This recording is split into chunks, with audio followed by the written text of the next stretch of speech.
There we go. Looks like we are live. Hello, everybody. Wait, make sure to hear from you guys before we get going too much that the audio is working. While we do that, I guess I can get my pencils out. So my plan for today is to continue on with the Earth and then jump over to the turtle since he is farther back. And so it would be Earth, turtle, octopus, frog, and then the jellyfish. That's the plan. We'll see if I stick to it. May or may not. You never know. I change my mind every 5 minutes. Ask my husband. Okay, pencils. What am I working on? Earth. I'm going to need whites and blues. Let's get those out.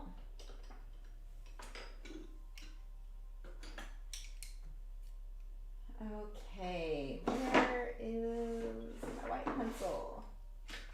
There we go. And we need a Viva paper towel.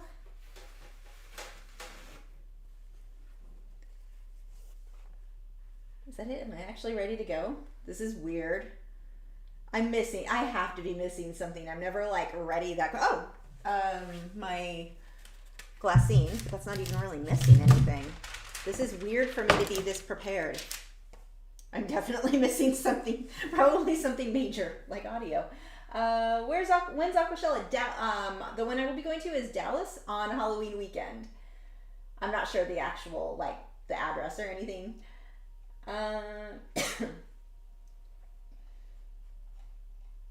Okay, so, Earth. Time to draw on it. Let's see, I do want to get some of the darks a lot darker though. Right now, I feel like everything is too light. So let's get some indigo. I'm gonna get black if I can find it. And a pencil sharpener.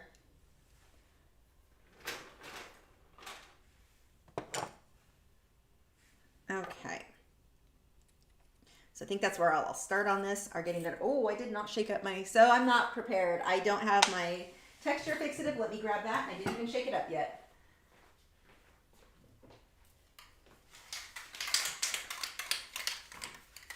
May as well sit here and shake that up for a moment. Or I'll save it for when we have some questions come in.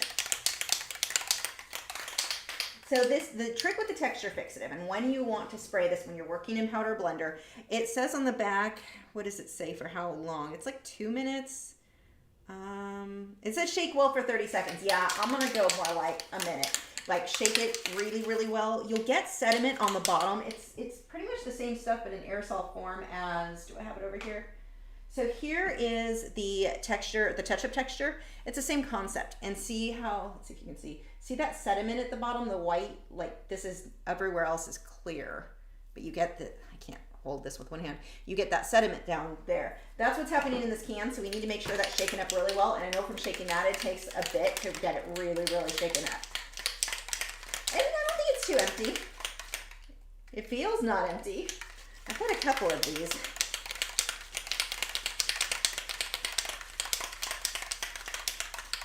This is exciting, isn't it?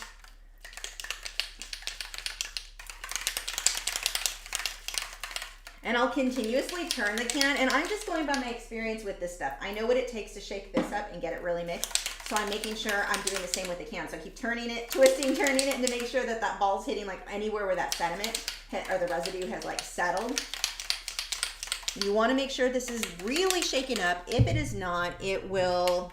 You're gonna get more splattering, spitting, clogging, like you just end up with some problems we don't want.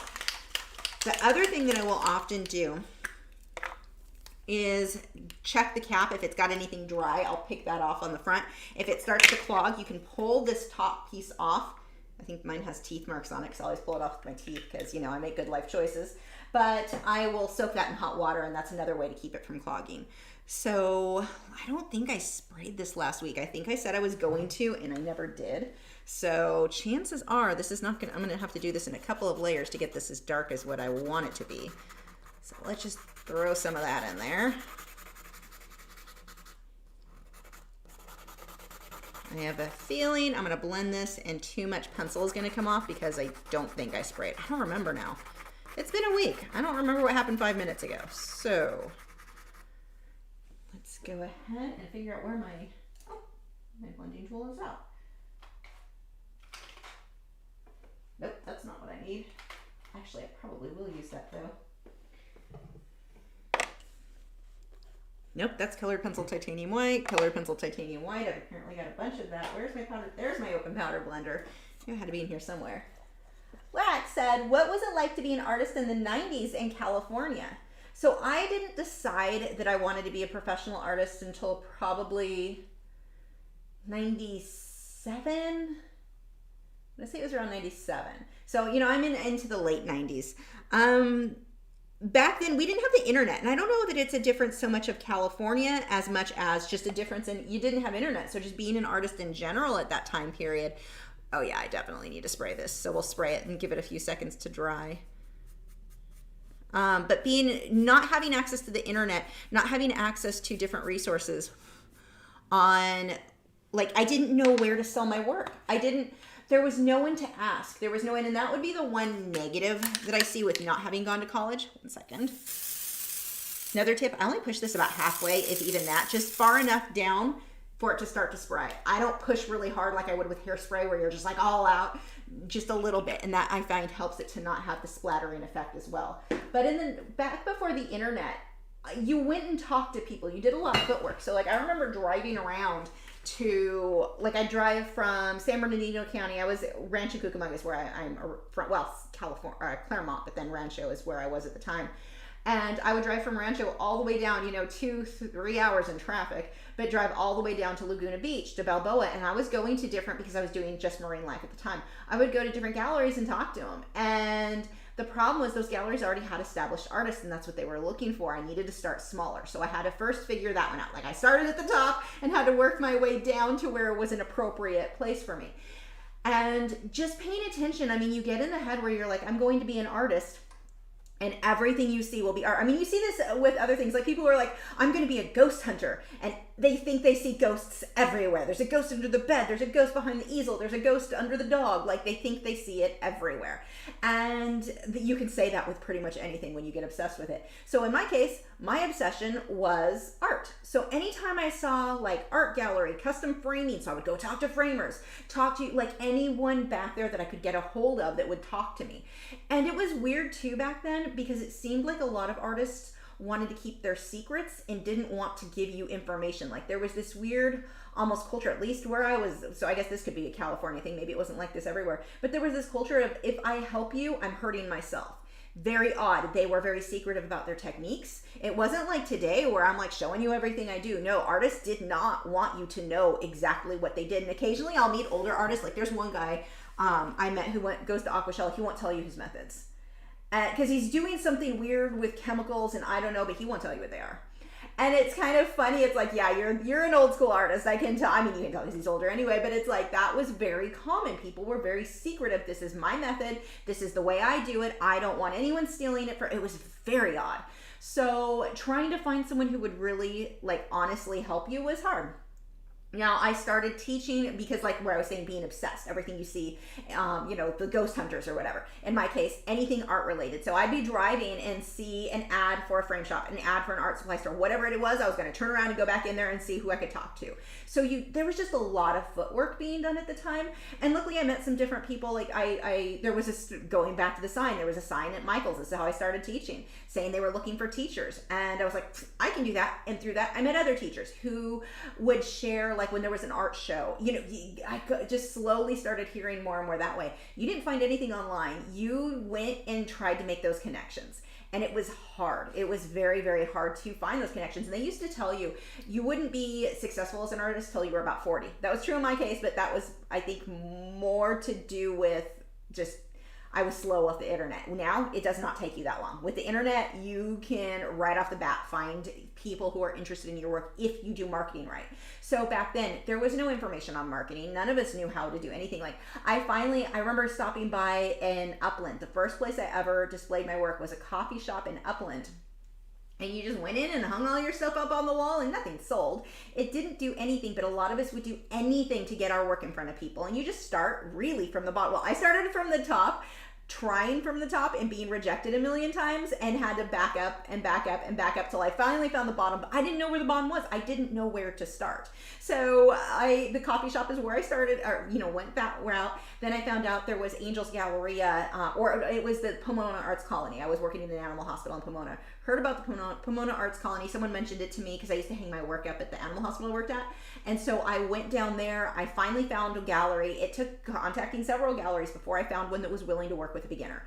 Or I shouldn't say beginner as much. I mean, yeah, I guess I would have been considered a beginner, but more so people with no name for themselves. So, and then I worked up from there. I started doing more art shows. I started doing more, you just kind of worked up from that, but very different from now. Now with the internet, like, we can look up and find out exactly where they're going to be art shows. We can enter competitions. There's so many things. Just showing your work online. You don't even have to do art shows or art gallery. Like, I don't enjoy art shows. I kind of enjoy art shows, but it's a lot of work, and I don't drive, and I don't have time for that. So I don't really get involved with those now. But you can be an artist without those. And back then, that wasn't a possibility. You were going to do art shows. You were going to put in that massive outdoor art shows, especially setting up a booth. It is so much physical work for someone with fibromyalgia and bad back, with my ankylosing spondylitis and all my health issues. Nightmare, let me tell you. It was just too much for me. But now we don't need any of that. So very different now versus then. But the weirdest thing for me was that culture. Like, I would say one of the biggest shifts besides the internet was this culture of everything I know as an artist is a secret. Everything from where how I got started to the materials that I used it was so, people will tell you, yeah, it was oil or acrylic usually. But if they had some technique that was a little bit unusual, they weren't telling you what that was. They were very, it was so weird. Everyone was your enemy almost. Whereas now it seems like people are more, sure, let me tell you how I'm doing it, except that one guy that I was talking about, the old school artist. But yeah, so I thought that was kind of an interesting question. But I would say those are some of your bigger differences. And I'm not sure how much of it has to do with geography as just time and technology. Wasn't eBay started around the late 90s? Yeah, that was, it was in the late 90s too. That's when I started with eBay. I kept buying Beanie Babies. I was one of those. Well, not really. I wouldn't buy the super expensive ones. I would wait until I could get a good deal, and I collected the ocean ones. I still have a few of them. But anyway, eBay, I started selling my artwork on eBay when did I start? eBay, I don't think I started until 99 or 2000. I was a little bit later on eBay, but yeah. Let me scroll up. Joseph said, I want to build a can shaker of some sort like they have in paint stores. Now that would be convenient. Tara said, I think you sprayed it at the end of last week. Maybe. It definitely needed more, so we'll let that set for a second. George said, hi, I'm working on a drawing of a home today while I watch. Nice. What is the spray powder and where can I get it? So this is, all the supplies I'm using are in the video description, but this is Texture Fixative. It's a part of the powder blender kit. If you go to brushandpencil.com, you can look up their powder blender kit, and that is one of the items in there. You can see all of the supplies that I'm using, but what it's doing, it's a textured fixative. So it's adding tooth back to the paper, but it's also sealing down my previous layers a bit more so that when I add more layers, my previous layers don't just kind of fall off when I go to blend. Gypsy Heart said, do you find now with the fact that there are so many art teachers online that it makes it harder to start an art YouTube channel because people think they don't have anything new to offer? No, I think it's more about showing your personality and making it interesting. And that's something that I struggle with because I do think before we could get away with, here's a time lapse of me working on a product, here's a few tips, and that's all you needed to do. And I think that it's gotten to where you need to do more than that now to get a lot of views. I don't get a lot of views. You'll notice the channels that get involved in drama do really well. There's some weird art drama channels. Anything where you can do drama. I've seen people do drama and lie about products and make stuff up to make it sound really bad. Some of you may remember that from a few years ago that had happened with the Smart Art Box thing. And you'll have people who will lie just to make something look bad so that they can create drama, and it turned out that channel mostly does that. But you get a lot of that. Those will get more views though. But the viewership from that, and this is what's interesting, and it's something that it brings up something interesting while we wait for this to dry. So the views that you get from a lot more of the drama type channels typically are going to be teens. Teens aren't spending a lot of money. They might buy some of your merch, but you're not getting a lot as far as signing up for art lessons. So for those of us who are trying to actually teach and not just do the more entertainment side of things, but you're actually trying to teach, you want to get people who are adults that, you know, can sign up for lessons and do that sort of thing. And so you're making your money not so much from ad revenue, from views, but instead getting people over to, like in my case, Patreon or Subscribestar. Why can't I ever say that right? But getting people over that side of things. So I think it's a different marketing approach, but it's not necessarily a bad thing if you're not getting as many viewers as some of these like drama type channels, because those drama art, I don't even know how that's a thing, but when you can get into the more entertainment side, tends to be a younger crowd that is not as likely to spend money on your whatever it is that you are also offering that you make your living off of. So you don't need all the viewers, you need the right viewers. So keep that in mind. And that's true with art in general, like with your paintings. We get caught up in wanting to create something that everyone's gonna love. What's the most popular type of painting? Is it landscapes? Everyone loves landscapes. Okay, then you're lost in the crowd. You don't need everyone to like your work. You need a handful of people to like your work. But, you know, you've also got to decide what are your goals. In my case, my goals were, I want to pay my bills. I want to be an artist. I want to create art and pay my bills with that. That is my goal. Some people, their artist is to be the most well-known artist in the history of all the history things. But, you know, figuring that out, what those goals are. For me, my goals, just, again, wanting to make a consistent income and be able to pay my bills. I don't need everybody to love me. I don't need every single viewer to, you know, I don't need all the views. More would be good. I'm not going to lie. I would like some more. This is not a good time of year for Patreon lessons. That's starting to drop off and I'm like, that's scary. But, I mean, it's normal, but scary. So you have to consider what those goals are, and it's very easy to look at the numbers like with YouTube and you see these bigger YouTubers, or that there's so many art teachers out there. There are people who are not going to like my lessons because I talk fast. There are going to be people who love my lessons because I talk fast. I don't need to make them all happy. I need to make the people who are going to connect with me happy, if that makes sense. And that's kind of what you want to keep in mind, like making a channel. I think you absolutely can make an art channel now. You've got to figure out a way to connect with people. Like, who is your target audience, and figure out how to connect with them.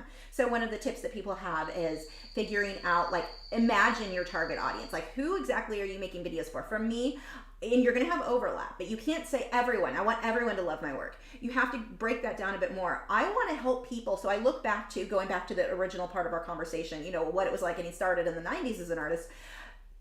What I needed back then, what I wish I had people who could help me and tell me and give me information. That's my target. So my target are going to be the younger, newer artists. Not necessarily younger, I would say more newer, someone just getting into this and trying to, like, how do I make a living with this? How do I improve my art, and how do I make a living with it? That was what I needed to know. So that is, like, in my head, my younger self is my target audience. Now, I'm going to have people, you know, I'll have people who are retired, who are just looking, they don't care about making a living with it. They just want to have fun and paint pretty things. You're going to have overlap from different groups. But you want to know, who are you targeting? So, like, again, going back to when people complain, you talk too fast, you need to slow down. More people would watch you if you slow down. I can't make everybody happy, and I'm not going to try. Not everything is for everybody. So knowing that, going into this, you don't need all the viewers. You don't need all the subscribers. We always want to grow, of course. But, you know, you can still make it. You just have to find your target and find your people, I guess. So, no, I definitely think that you can. But we do have to get creative. I mean, we are creatives. We have a tendency to try to limit our creative side to just what's on the canvas or what's on our easel. No, it needs to go into our marketing. It needs to go into just general ideas, and it's something that I'm currently trying to work on. Like, how do I make my content more interesting? I don't know if you guys have ideas. Let me know, because apparently I'm coming up blank. But it's something that we need to be thinking about. What can I do to make my channel different? In my case, something that is different about me is just, I think, just sharing ourselves and who we are and our own little weird quirks. Like for me, red-eye tree frogs, saltwater fish, greyhounds. That is my life. So sharing that, maybe, you know, telling your story. I mean, right now, that's the biggest thing on YouTube. If you can tell your story in addition to teaching. Now, some people aren't going to like it. Some people are going to be like, I just wanted art tips. Well, then that's, you know, I tell people, well, that's what I have Patreon for, so I've got alternatives. But you're not going to make everybody happy. Don't try to, but do figure out who are you making your content for, and how can you entertain them, or how can you get them to watch your content. I think that's what you want to focus on more than, there's so many YouTubers, I'm going to be lost in the crowd. What can you do to make yourself stand apart from them? Be a bit different. So just a few random things thrown out there for you to think about. Hi, irritated paintbrush. Glad you made it. Lorak said, I think this is the best time to be an artist more than ever. Oh, without a doubt, for so many reasons. I mean, you go back a couple hundred years ago, if you were a woman, you weren't going to be taken seriously as an artist if you were allowed to paint or draw at all. So that's not a problem, at least here in the US. That's not a problem for us anymore. We are like, there's nothing holding us back. So that's a big bonus. We've got the internet where we can reach people, which is huge. We are not dependent on galleries. We are not dependent on somebody else. We don't have to have a manager. We can do this on our own. Like, there's so many things right now that are so amazing. We can ship things to people. I can reach before, like, and that was definitely a difference in the 90s. The only people once eBay came into play, so I only had a couple of years of being an artist before eBay was really an option for me. But I can only sell things to people in Southern California, people who are local to me, people who actually saw my stuff at an art gallery. Now, not the case. Now I have stuff that has been shipped all over the world. I've got many paintings in Australia. I've got stuff in the UK. I've got stuff like different, just all over. I've got stuff everywhere. And that's cool and was not possible before, once eBay really came in, that's when we started seeing a shift. But yeah, that's you're right. I absolutely agree with you. Best time ever. Oh, thank you, drawer of many things. I'm delighted I found you. I love your frogs. Thank you.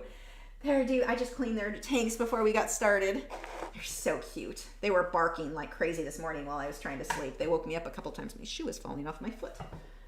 I guess it's better than it falling off my head or my face, or I don't know where else the shoe would fall off than your foot. Okay, next.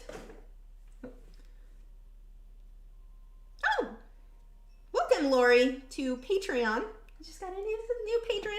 Welcome. I hope you enjoy the lessons. Okay, so earth. That is what I was working on. I wanted to get a little bit more saturation here with I want my darks a bit darker. So when you're working with powder blender, it's going to take definitely more layers to get it really dark than the lighter colors. Do we have another dark blue? Ooh. You look nice. Ooh. Oh, you're the same color. That's why you look nice to me. And you look good. Okay, let's throw some deeper blues in here.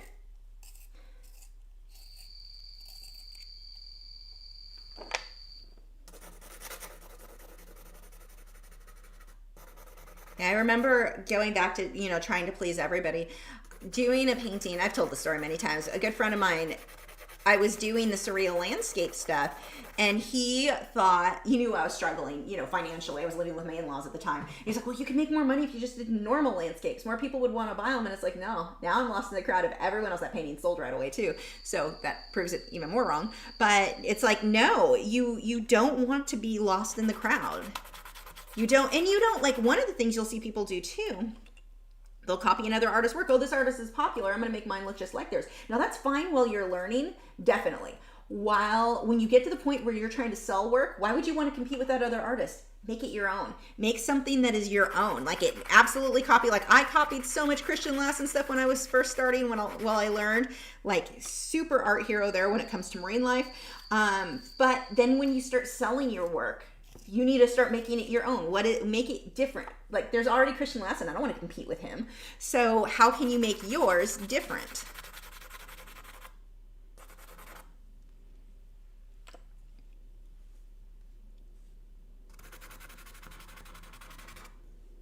Okay, let's blend this out. Let's see. Lucio, I just butchered your name and I apologize. Said, I'm a chronically ill, I don't even know how to say that person, in my 30s, and I've just had to admit that I'm probably ill for a regular job. Your channel is exactly what I needed for motivating myself to find a way to make some kind of income. It's about time that I proved to my fiance that I've also been a good investment. Oh, that is awesome. That was a big thing for me. I had a lot of people suggesting that I go on disability. So when we left California in 2008, That was probably the peak of like that in the next few years. I was so sick, like to the point where I could hardly get out of bed. I couldn't function. Like there was no real job that I was going to be able to stay. It was so bad. And one of the reasons I left, I was still teaching my classes. Actually, the getting bedridden part came a little bit later, or got worse later. But I was teaching my classes, and I had some of my students, moms, like not happy that I was leaving because they liked their kids taking their classes from me. And I remember her telling me, this one lady specifically, really trying to talk me into just going on disability.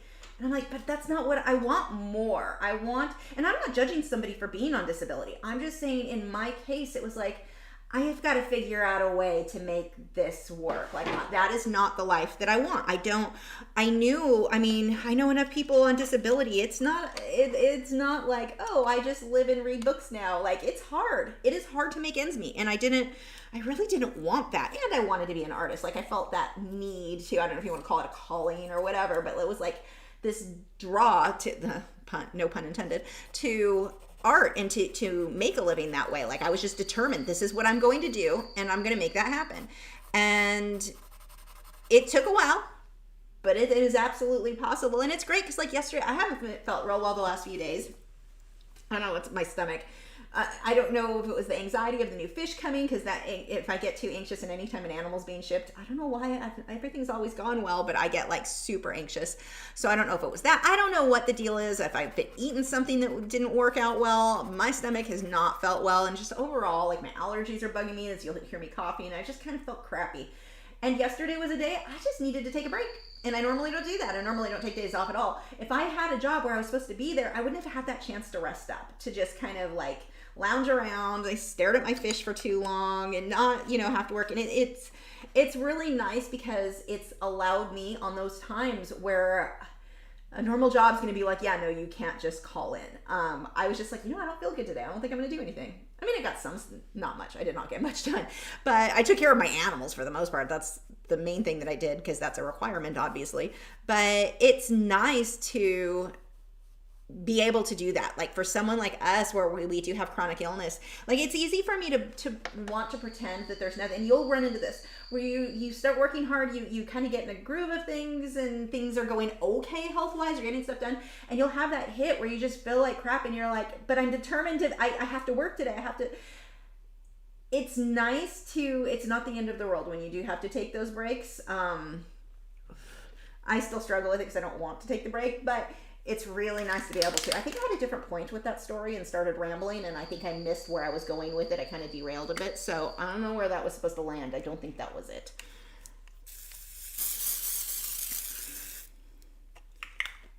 Let's see. Tara said, I did a painting for a friend, and from what she has come back to me, I'm not reading this properly. Let's try that again. I did a painting for a friend, and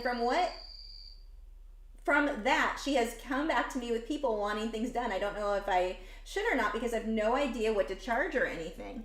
So your first thing is you're going to want to come up with a price list. And I've got a video talking about, what prices to charge, but you need to have something set. Like, these are my prices, because especially in your case, even more so, and I think it should be this way all the time, but even more so, you're going word of mouth. These people are going to talk to each other. If someone's like, I paid $250 for mine.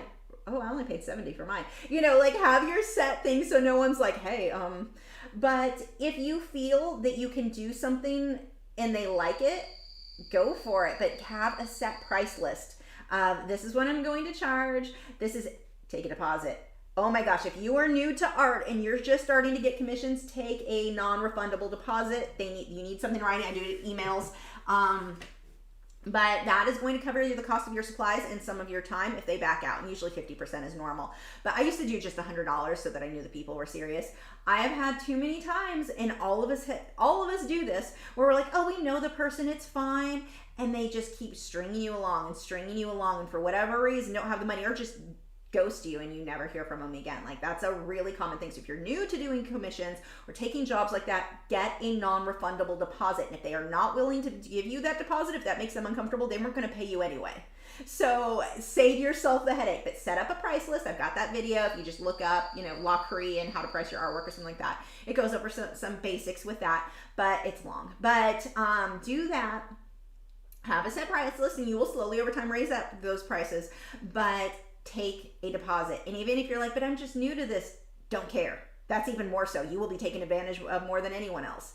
Take a deposit. If they won't pay it, give you that deposit, they weren't serious and they were not going to pay you. If they do the whole, well, I'll give you a deposit on Friday or on payday. Okay, well, that's when you start the painting. You do not take that brush or pencil, goes nowhere near the canvas until you have a deposit. So that is my biggest tip for you there.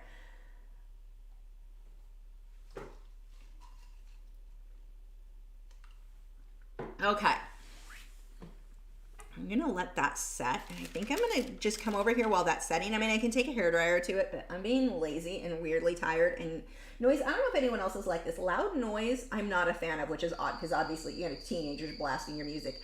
I do not like loud noise. So, like, I will walk around with earplugs in just because I'm like, I don't want to hear things. So, yeah, not a huge fan of loud stuff, including hairdryers. So, I'm going to be lazy. Random information there that no one cares about. But I'm going to go ahead and start doing the base layers on the turtle. Now, just like everything else, it's going to look like I drew this with my feet. Like, it's not going to look good today. What this ends with on him, everything's getting a little bit looser. Like, it's not, everything's fuzzy, I should say. It's not super, super defined. Itch on my eye. I hope I don't have colored pencil on my finger because I had that earlier. I had a big blue smudge from touching this earlier on my forehead. Anyway, again, no one cares. Moving on. But what I end with, everything's going to be slightly almost out of focus. Once I get everything drawn in, that's where I'm going to go through and start refining things, figuring out where I want to be sharpened up, and that is not going to happen today. Today is block stuff in day. Okay, so sea turtle. We're going to want some greens, some olive color. I'm just going to grab a bunch of pencils and we'll see what I like and don't like. So as always, color, not a huge deal. What's going to matter more, color kind of matters here. What matters more, I need to pull some of the background colors into the turtle. So my reference photo, he was in blue-green water. I've got a lot of blue-green. I'm going to use those colors, but I am going to also be using a lot of the pinks and blues. I've got to pull a lot of those in there so that he feels like he's a part of this scene and not another scene cut out like in the Photoshop mock-up. Natalie said, I hate loud things too. Somehow I married a super loud thing, but he's sort of okay. That's awesome. Yeah, Matt, oh God, Matt's birds. Oh, they are so, okay. Chicken was our loud, obnoxious chicken, my Cockatiel. And he was already loud. Nugget's actually, the parrotlet's not that loud. So he's pretty, he's manageable noise-wise. Like he tries to be noisy, but he's just got a tiny little voice, so he's not terrible. That Indian ring neck sushi, Matt got sushi. So chicken, we used to be able to get chicken to stop screaming, and he'll sit in there. And you can't get that mad because he's just calling me. He wants me to come hang out, but I work, so he has to wait for, Matt's the one who spends most of the time with him. But chicken thinks he loves me best for whatever reason.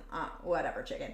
But he would scream, and it's that squawk, squawk, squawk, squawk, squawk, nonstop. And you're like, I'm going to snap, I'm going to snap, I'm going to snap. So for a while, I could yell chicken, no. Now, that doesn't sound mean, or it may sound mean to you, yelling at a bird. Birds, normally, if you yell at a bird, they get extra excited. They're like, oh, she yelled back, let's yell more. Like, it's a fun thing. Yelling is fun. Loud is fun to them. They love loud. So loud. Music like fireworks didn't scare them because they're like, yay, loud.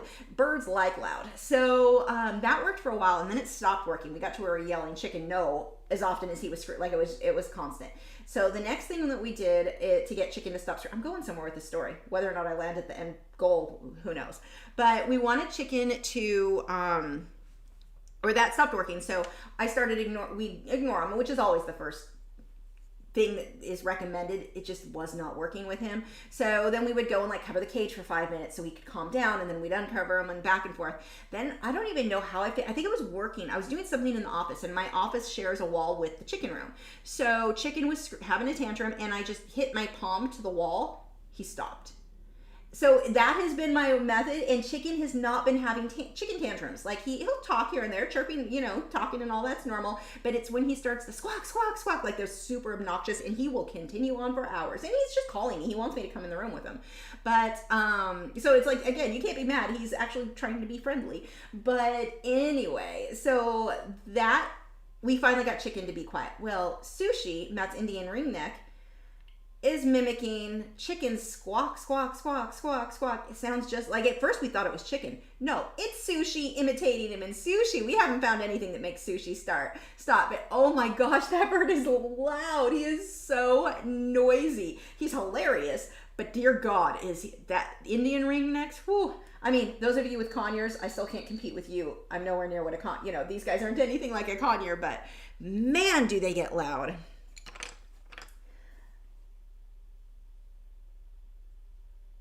Yes, that's a good tip. I somehow got that whole word backwards.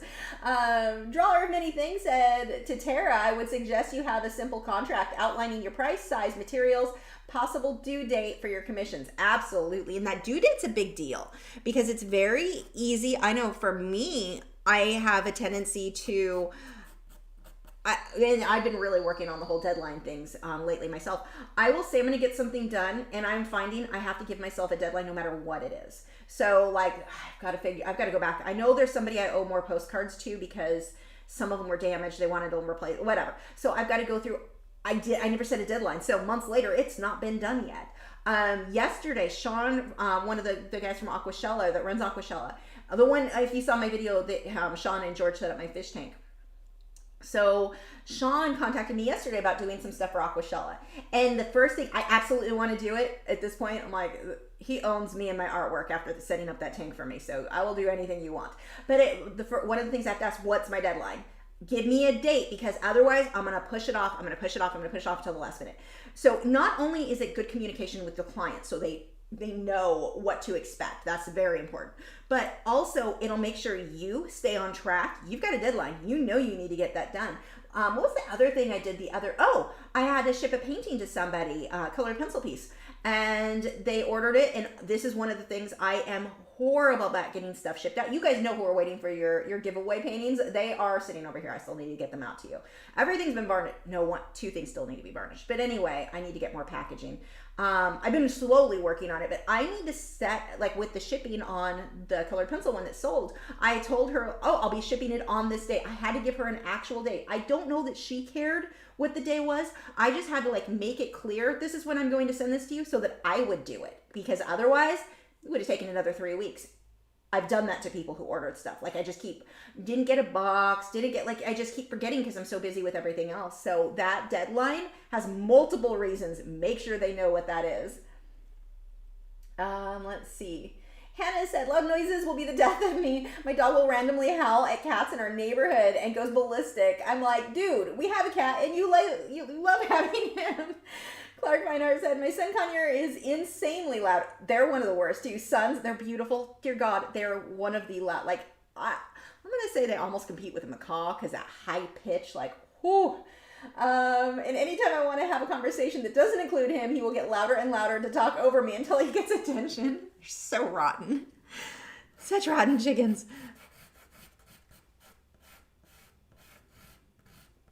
I keep telling him, I'll tell Matt, I'm like, your bird's being noisy. He's like, no, he's not, it's chicken. I'm like, no, he's framing chicken right now. Chicken's being quiet. That is your bird framing my bird.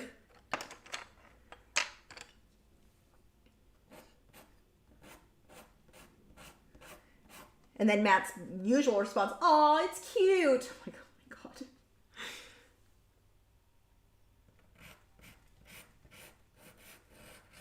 He's finally realizing, so sushi is just now, we've had sushi for, I don't think quite a year, maybe 10 months or so. I don't know. I don't remember when we got him. Sometime last summer. And he is just starting to get really destructive. Like, he's been destructive with his toys and his own stuff, and Matt will leave him, like when Matt works at night, he leaves him out on his cage. He'll just go in and check on him every so often. So, Chicken and Nugget are in their cages separately, and then Sushi's free. You don't want all of them free at the same time. One, Chicken and Nugget proof, they will eat wires and stuff like that, so they're not safe to be out unattended. When Matt's home, he's in that room, so they're out more often than not, but when he works, they have to go in their cage. So Sushi's been allowed to stay on top, because he normally stays on top of his cage or flies over to the like stands. He has started eating, like in the last couple of days, everything. Like, he will chew up everything. I'm like, yeah, no more of that, because he's going to start eating the door frame. I'm like, as soon as that bird eats the door frame, I'm going to be pretty angry. Like, he's losing that freedom. Now, we got these really cool, like, kind of smaller cages, but they're super heavy duty. so that the boys, like if Wade, because I do worry about Wade's too interested in the birds. I don't think Gibson would do anything. Wade is the one who is like must go after. His prey drive is too high. So these cages we got are great because they're really heavy duty, so the dogs are not going to get through them. So I'm like, he can bring Sushi, can come sit on the desk with him. He'd have to get used to the cage. He'll be freaked out at first, but like he can bring him out, but he cannot be loose in that room anymore. He's going to eat my house, and I am not going to be pleased. And I know Matt thinks it's cute, but it is not cute.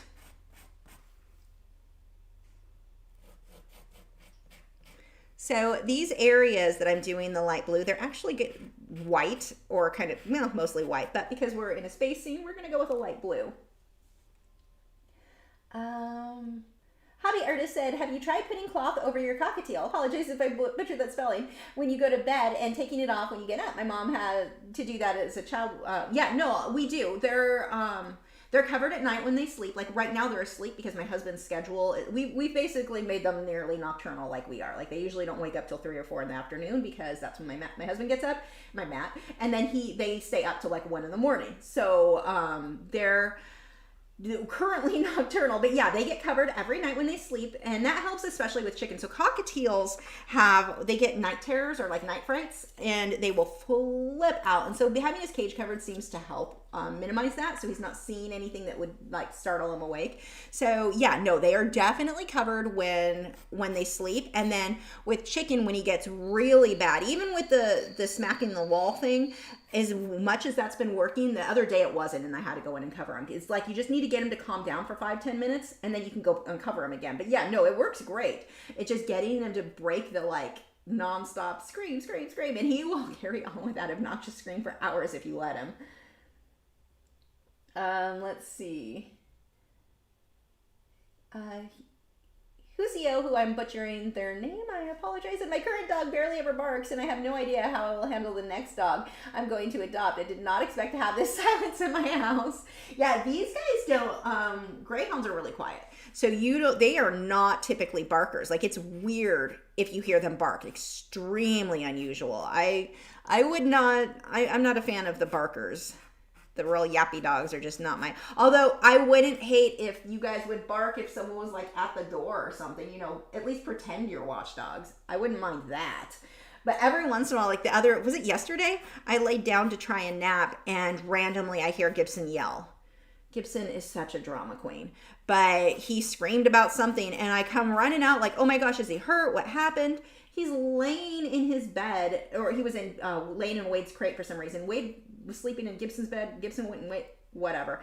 But he's just laying there. He didn't even lift his head when I walked in, so I'm guessing he yawned, and sometimes he'll yawn and scream as he yawns. Like, not an upset thing. He's just vocal. Great, Gibson. Thanks for getting me out of bed for that.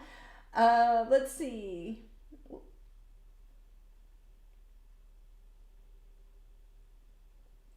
Rosen, I'm trying to find a great paper for Lyra polycolor pencils. I'm using Strathmore 400 series. Not my favorite. Mixed media paper, and they're not performing well. I really want to enjoy these pencils. Try a hot press watercolor paper. I like that a bit better. That's where I would go on that. Lorax, for Nick is on a bit of a vacation right now, I believe. So he is going to he might pop in here or there, but he's actually like having a life. For artists, we don't have lives. What the heck, right?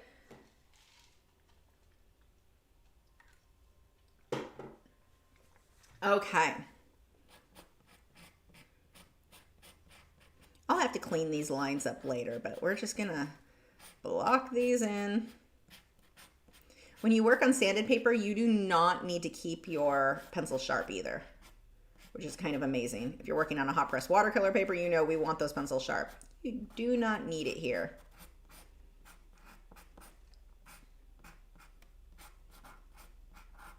And I won't leave all of this just the light blue. We'll be fading other colors. We've got to do a lot of blending here.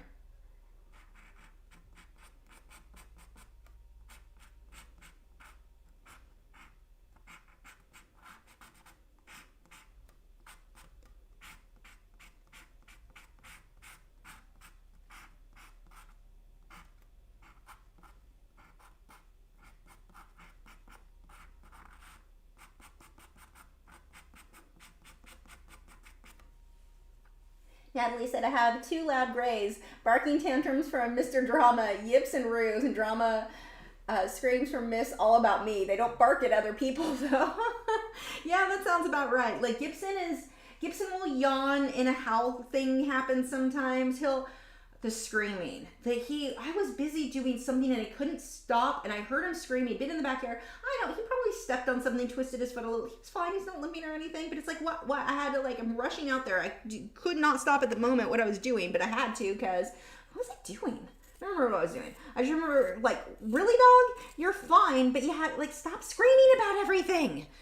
Jessie, my Italian Greyhound, she was the same way. With Italian Greyhounds, we call it the Iggy Scream of Death. With the big Greys, they just call it the Greyhound Scream of Death. Or the the Greyhound. They use the whole thing. But anyway, yeah, it's pretty ridiculous. Wade, you usually don't hear from, although Wade's been really funny. He's decided when I do crushed ice, that must mean I'm live streaming because I'm making iced coffee, which I don't do that often. And he assumes he's getting a treat because we come in here. He just gets all excited. So he starts running around. He's growling. He's like, he's playing with his toys and growling. That's the only time I really hear him get vocal. It's really funny, though. He gets so excited and worked up for live stream time because he knows he's getting a treat. Because I give him a treat before they lay down in their beds.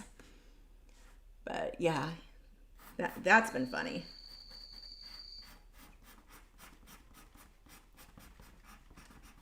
There was one day this was last year, I was doing yard work, and I think I was planting something out there. So I had a big bag of potting soil, and I had leaded it against one of the crepe myrtles. So it's like out along the back wall. And Gibson had stayed outside. I ran back in to grab something, and I hear barking, and I didn't think much of it. My neighbor's dogs bark nonstop, and I'm just like, great, they're outside again. I'm gonna have to listen to that while I'm out there. They nonstop will bark. No, it was Gibson was freaked out because the bag wasn't supposed to be there. So he's standing at a distance, all like hesitant, barking at the bag. And I'm like, that's what you bark at. Somebody at our door, no problem. But that is what you're going to bark at. So yeah, but the times I've heard him bark, I mean, you can see that I've listed pretty much all of them here on this stream. Screaming's another matter, especially if he's getting his toenails done. Gosh, he's a drama queen about that.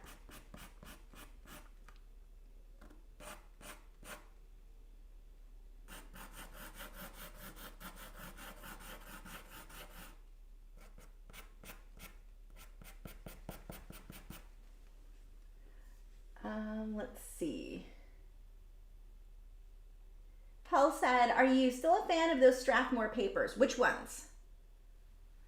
There was a Strathmore that I liked. The Strathmore drawing I liked, but it's too thin. So like I don't use it on my work. But for practice and such, it's a really good texture. I just wish it was thicker. But Strathmore has a lot of paper. They have some I like and some I hate. Aren't they the ones that made the colored pencil paper too? That was absolutely terrible. Gypsy Heart said, life? What is this life which you speak? All I know is making art while trying to hide from laundry, dishes, housework. God, how I wish there was more time in the day, right? Oh my, I'm going through, I have to wash like I have my stretchy jeggings I was able to find today that were clean, but all my normal jeans are dirty. Like I've got to finally do laundry tonight. It's bad. And somehow that'll probably be the day that my husband's like, no, I have to do laundry too. I don't know why we both always wait till the last minute. No one's touched the laundry all week long, and we'll both decide we need to use it the same day. But yeah, I've got to do laundry. I do keep up on the house stuff because I've got that scheduled, and that's like my every Saturday thing. So that is tomorrow.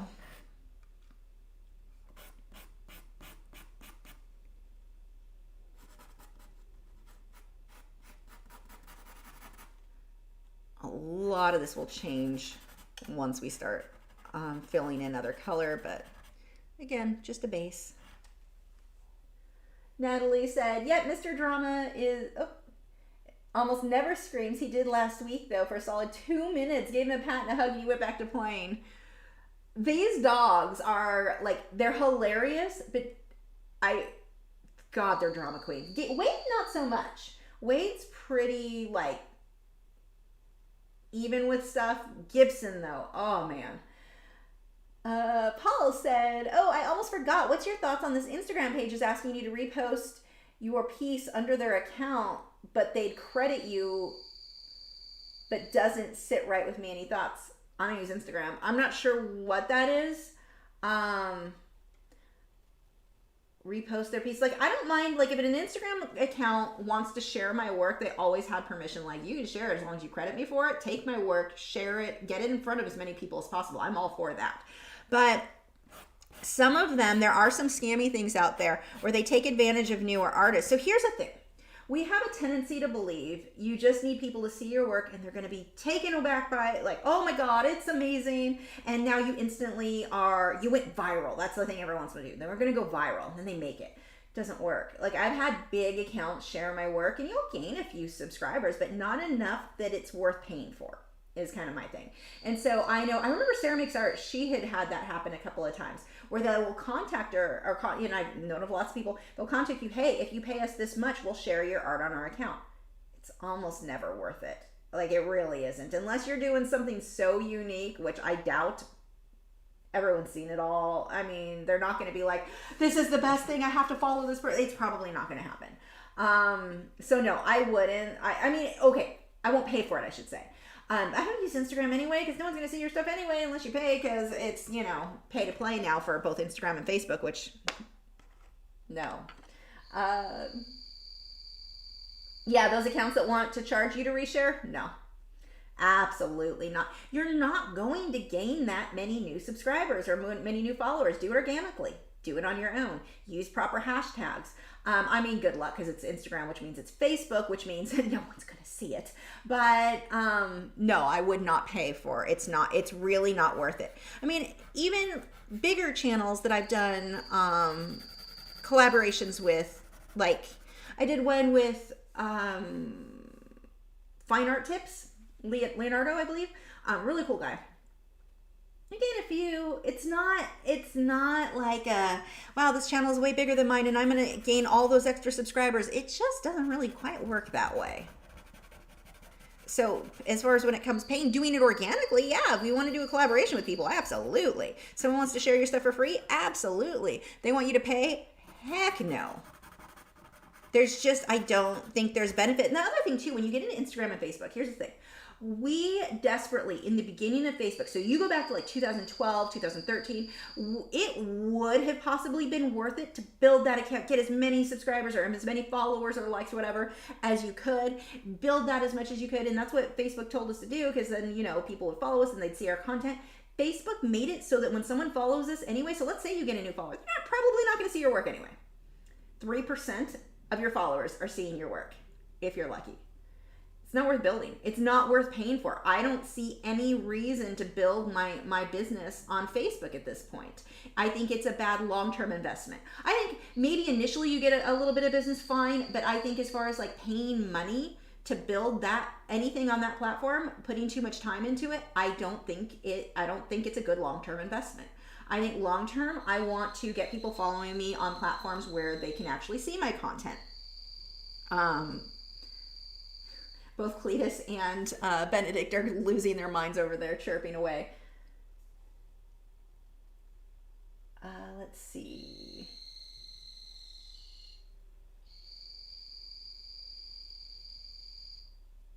Yeah, Paul said, it's deceptive though, because one, I've seen one of these accounts have a photo of a person making it look like they made it. Two, credit you, but they would mention other accounts. I had this one account who wanted me to share their work and they'd share my work.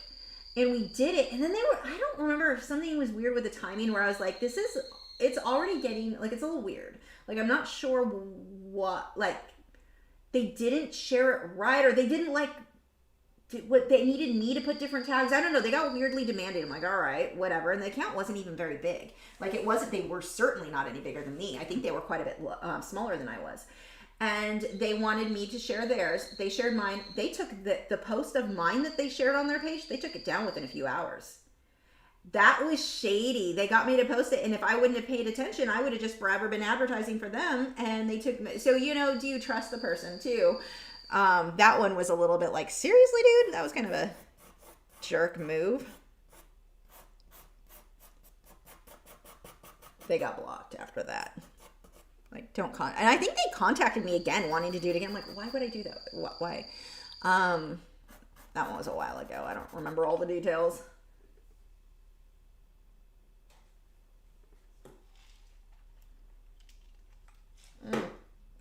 I should have mentioned this an hour ago. But if you're looking for straight tutorials where I'm not talking about all the things, that is what Patreon is for. Patreon.com/Lachri. Those are just straight tutorials, usually about 2 hours long. Paul said, I could name one of the accounts to make you all aware, but I don't know. Maybe that's their gig. Yeah, no, don't give them any credit. No. You comfy on your back over there, Gibson? Legs in the air. But no, I wouldn't give them any credit. I wouldn't. I mean, they're all the same. It's not even like you're outing that one. It's a very common thing that is done that's just kind of dirty. I tell people don't pay for it. Like the way social media and again, I'm not paying anything for Facebook or Instagram because they did the whole frogs in a pot thing. If we would have known going into Facebook, if we would have known that we would work so hard, we'd have giveaways, we'd do all this work to build our following on their platform. If I knew going in, and I'm sure most of you feel the same way, that eventually only 3% would ever see our work, why would we bother? That's not why. And even worse, if you post more than once, like there's so many hoops to jump through to make that algorithm work for you. If we would have known, we wouldn't have used it. And they know that, and they slowly made it worse and worse as far as our reach. You know, originally we'd get maybe 70, I don't remember what it originally was, but maybe 75% of people, a lot of people, most people would see your post if they followed your page. Then they backed it off a little, and it was like 50%. Then it was 30%. When it got to the 30s, we were like, oh my God, I can't believe this. We're going to leave Facebook. We're not going to use it. It's not worth it. Then 27%. And then they just lowered it. 3% now? That is insane. And so then the alternative, a lot of social media people will build a group. So we've got our Facebook group. They're making it harder to see that your groups now. They're doing more to filter that content unless it's a super negative drama post, because those are what gets the most comments. That's what gets boosted on their algorithm. Your stuff is not getting seen. I'm not paying money to build on that platform. Like I never would have, no, I shouldn't say I never would have built it if I would have known. That's not necessarily true. And I've never paid for advertising, so I'm not out anything there. But I sure, I think most of us wouldn't have put so much into it had we known they were going to end up doing what they've done. No, I never did this fin over here.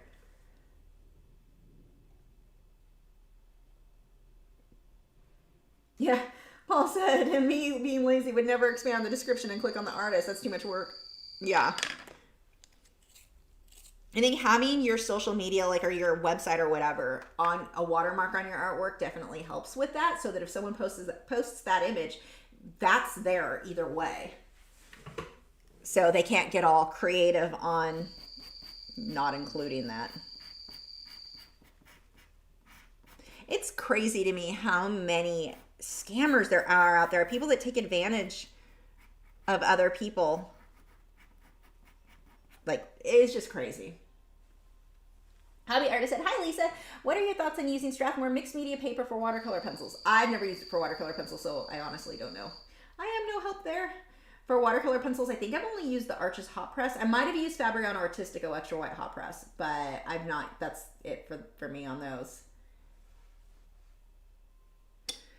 I am no help to you. I need to start getting some of these pinks in here and purples. I'll just grab a handful.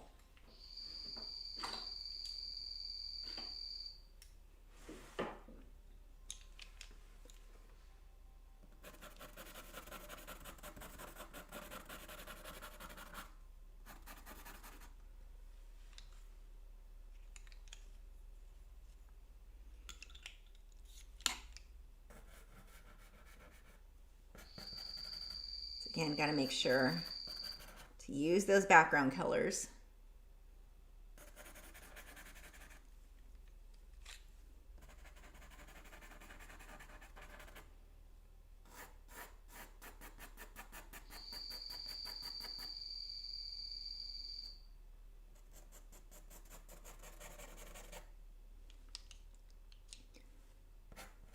Now this is actually, I'm going to blend what I have here and then come back to it after it's been sprayed. Let me get a new blender going.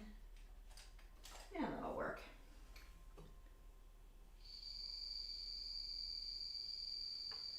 Paul said, right, you seen Jim Browning too? So, such a hero for outing those who prey on older people who are not well versed with technology. I'm not sure on the names. I've seen a few people. I don't remember the names that they use, but I have seen some of the scammers videos. It's just like, wow. We've had a few. My grandmother, before she has to live in a senior home now, so she can have more like nonstop care. But when she was living with my mom came home one day and she sees my grandma's on the phone and she's like, "Who are you talking to?" And she goes, "I won a prize." And the scammer had convinced my grandmother she needed to give him her information so they could deliver her brand new car. My grandmother can't even drive, not at this point in time, and he had her convinced she was going to win all this. So my mom gets on the phone. She goes, "Who's this?" "Oh, your mom just won a new car. Aren't you excited?" And my mom hung up the phone. My grandmother's like, "Wait, I was talking to him." And she goes, "No, you're done." But my mom luckily understands about these scams. My grandmother, she had no idea.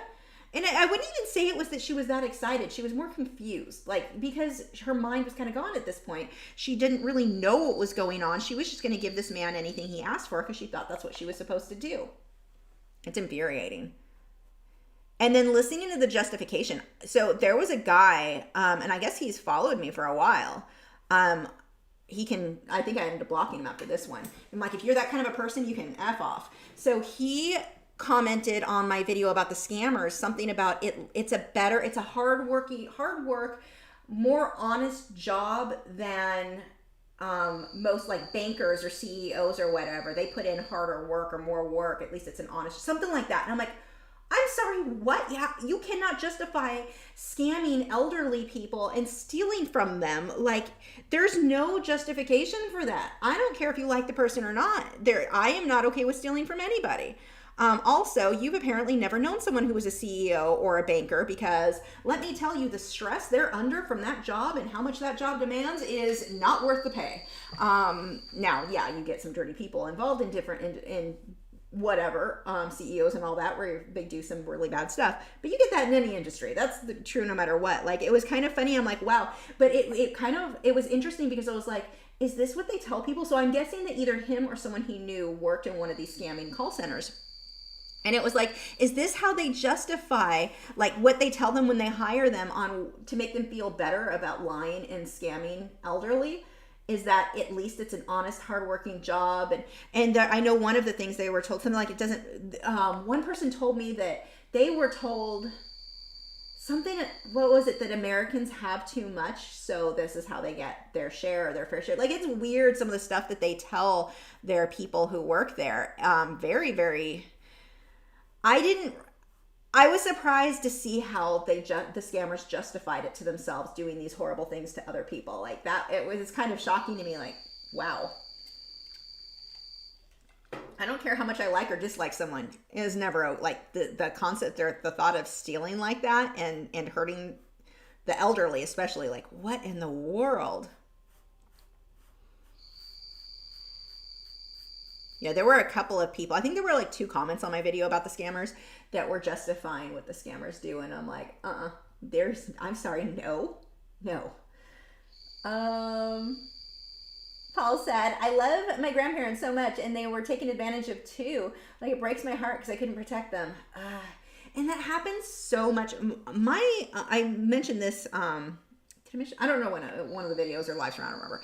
But my husband in his family, he's got an older uncle who's on disability. He's been on disability like since his 30s. Like, this man he lives with his mom. He has no money. You know, he's now in his 60s or 70s and he still lives with his mom.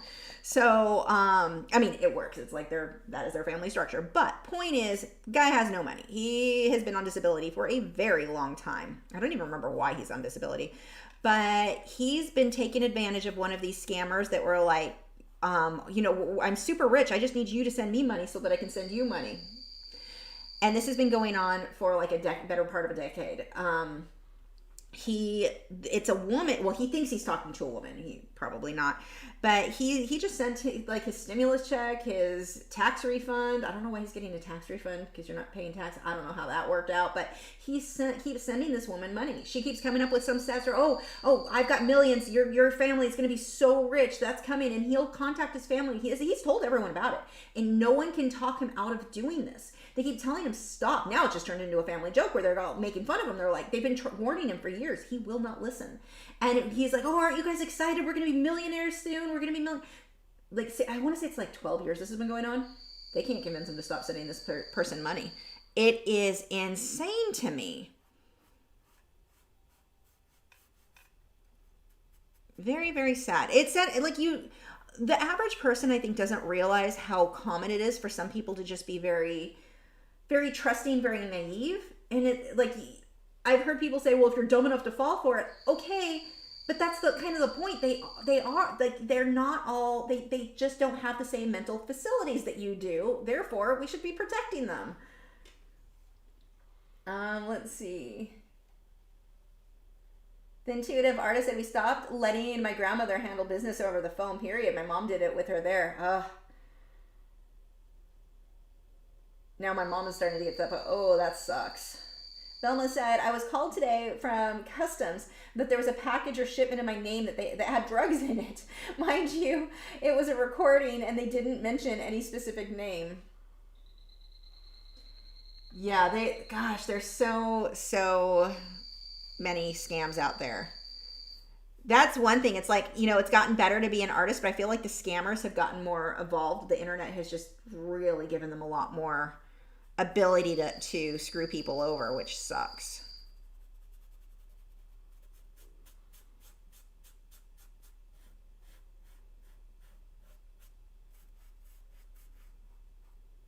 I'm just going to blend that out so there's color everywhere. See what I mean? It's going to look terrible for our first layers.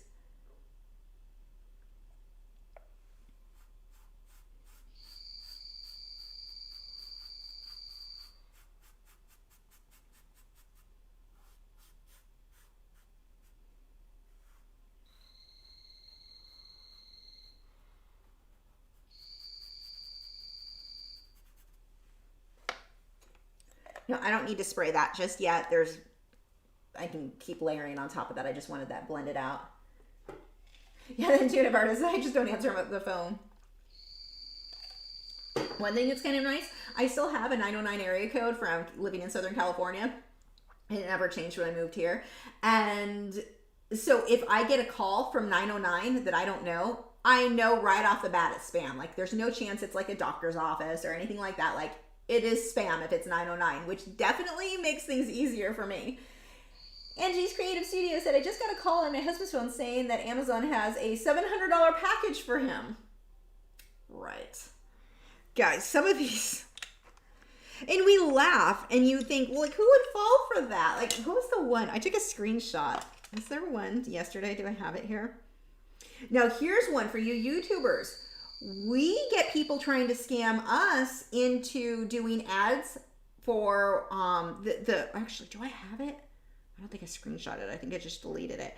But I had one from Nordstrom. I think it was spelled wrong. And it was from Art Rage, was the email newsletter or email, like the last part of it.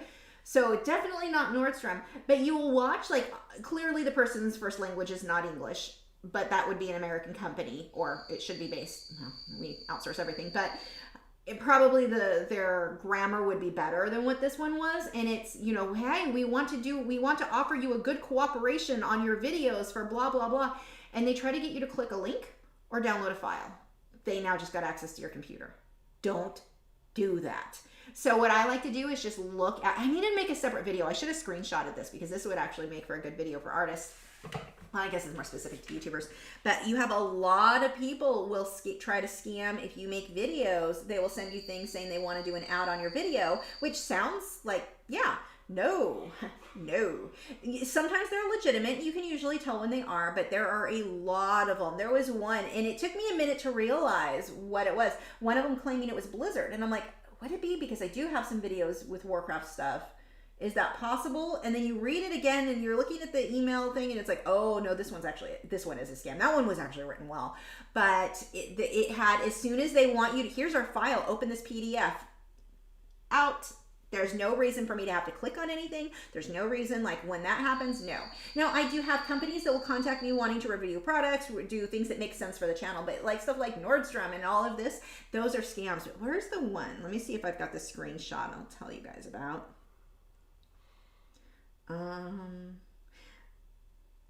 Yeah, this was a text I got yesterday. BOA EDD prepaid debit card has been temporarily suspended. Please, so they try to scare you. I don't know what any of those letters stood for, so someone screwed up their idea. Please click the link below to reactivate your Bank of America EDD prepaid card to access your card. Yeah, no, don't do that. Like, as soon as you click that link, they most likely have a keylogger or something that just got downloaded into your computer. So, I mean, obviously that one was fake. I had a few. Do I have more? No, these are more. No, those aren't anything. But, yeah, the one for the YouTubers, though, be aware of that. You know, we want to advertise for you, and it'll be some big company, but it's written in a way you're like, a company that big, their people have, their grammar's a bit better than yours. So, yeah. Okay, let's go over to the earth and start adding some clouds.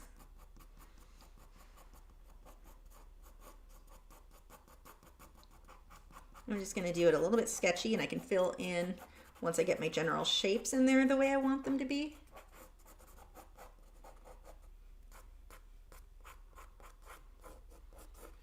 I don't need these to be exact, obviously. I'm just going for close.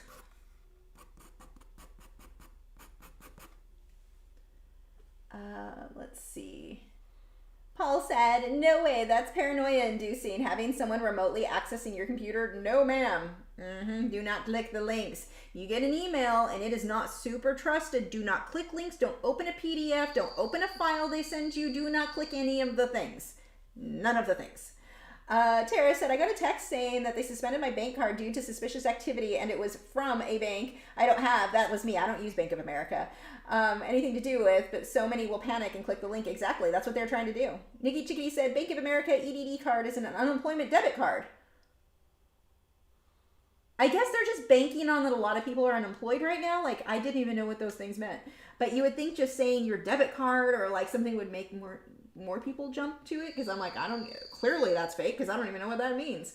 I was going to go somewhere else with that, and I don't remember what it was now. There was another scam I was going to mention. Crap, I can't remember it right now. It'll pop in my head randomly.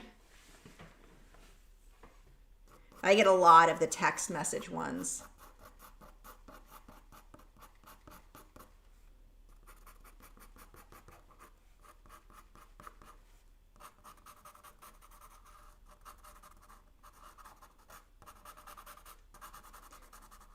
Oh, that's going to drive me crazy. What was the other one I was going to tell you guys about? So we have the YouTuber ones. We have, of course, the dating ones. We've already talked about, you know, I've got a full video on those.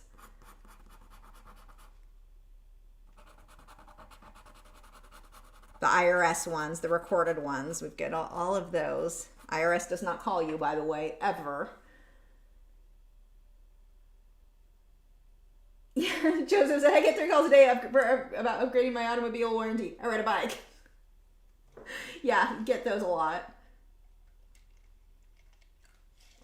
Sheena said, just relaxing for your live stream when I remembered I have to wash the dishes. Then my uncle came, which was good, but missed an hour. You know when your plan just doesn't go to plan? Yeah, actually, I've been doing that I keep having that happen with Joseph's live stream. Well, Joseph's live streams are usually when one of my few times I'm out running errands. So it's hit or miss on if I get to watch them. But there's so many times where I'm like, okay, I'm going to watch today. And then something, I totally know what you mean.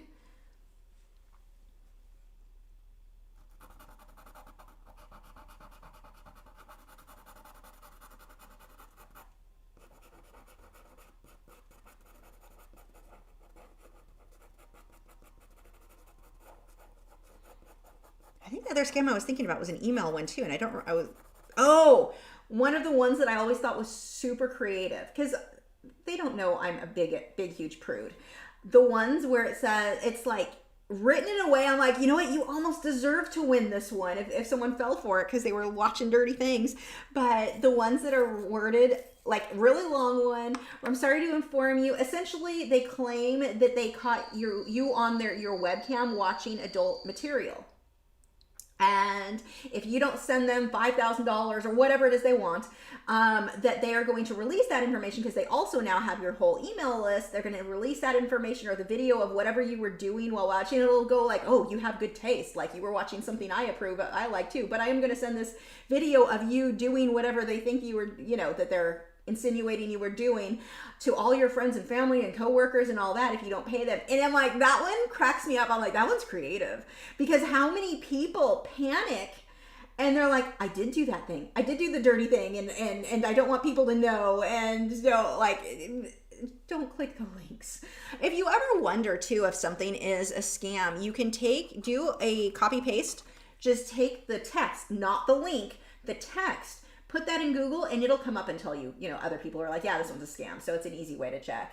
But that one always the adult one made me laugh. Like, that was kind of crazy. I mean, obviously I didn't panic because I'm like, I'm not into that stuff, but it was funny. Clark Fine Art said, haven't heard if when they're going to do it, but because of the crazy privacy violations, Apple was going to remove Facebook apps from the App Store. So no on Facebook on Apple. I'm curious to see if they do. I mean, they've threatened things before. I don't know if they'll actually do it, because what's going to happen if they remove Facebook? And I love the idea, but realistically, Apple removes Facebook apps, people are going to stop using their product. Too many people are addicted to Facebook. And I love anything that gets people off Facebook. But, and it's not that Apple's wrong, but I don't think they'll follow through with it, because I don't think they can afford to follow through with it. They would lose so many people on that who are still, drink the Facebook Kool-Aid and think everything's safe and there's no issues over there. I don't think they're going to follow through with it. I would be shocked if they did. I mean, maybe, but I would be super shocked if they did. I think they're threatening, but not. It'll be interesting to see how that plays out. I think that they're trying to convince or trying to strong arm Facebook into it, but Facebook are such jerks when it comes to stuff. I don't think they're going to care. Facebook just lies about so much stuff, and I just don't think, I think that Facebook feels, because they have been so far, that they're untouchable, and I don't know. Paul said, I visited Facebook again, and the amount of advertisements was interrupted midway on videos. Wow. Yep. Oh my gosh, they are so bad. And you don't realize how bad it is until you haven't been using it for a while. Like, I'll log in to see if something's going on with the neighborhood, or see if dogs are loose before I go on a walk. If people are warning, like, such and such dog is on this street, I know to avoid Mr. Drama Queen who hates other dogs walking over there. But yeah, it is crazy when you haven't seen it in a while. It's always shocking to me, the amount of ads, and then like it'll keep showing me stuff from a week ago. Like I logged in a week ago when I saw this already. Why aren't you showing me what's current? Or then I found I'm having a hard time even finding pages I have followed when you go and look, or groups. Like, it is, the level of control they have over what they will let you see is pretty crazy.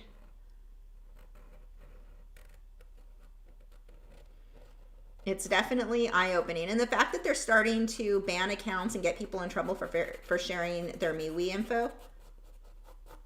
Like, I get why they're doing it. They're scared, but they got to control you, and they can only control you if you're only on their platform. So, yeah. Like, you used to, remember when there was Google Plus? You could share Google Plus all day and night. They did not care. But now, everything's pretty crazy. Let's see. Hannah said, I get a call daily, but my car's extended warranty that I haven't had in a few years. Paul said, no, I think Facebook is going down. I trust you. I hope they do. I mean, I hope that, I don't think this will be the thing that does it. Maybe it'll be just one more straw on the camel's back. Maybe that's what we need, just a whole bunch of stuff coming at once at them.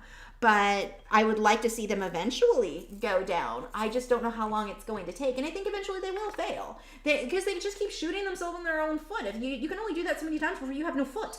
So you're going to fall over. So it'll be interesting to see how much more people will take.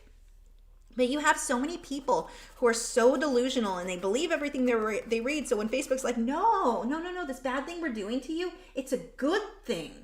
they'll believe it without like looking or thinking that through. So we're protecting you. No, you're not.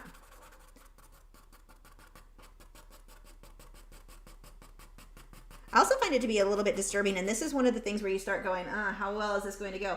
How many people in this world want mommy and daddy to take care of them forever? Like, they don't want to make their own choice. They don't want to research something. They don't want to think for themselves. They want someone to tell them what to think and what to do. And you know how people coming out and literally saying that, like they don't want that freedom, which is weird. Like, so I don't know. I do not know.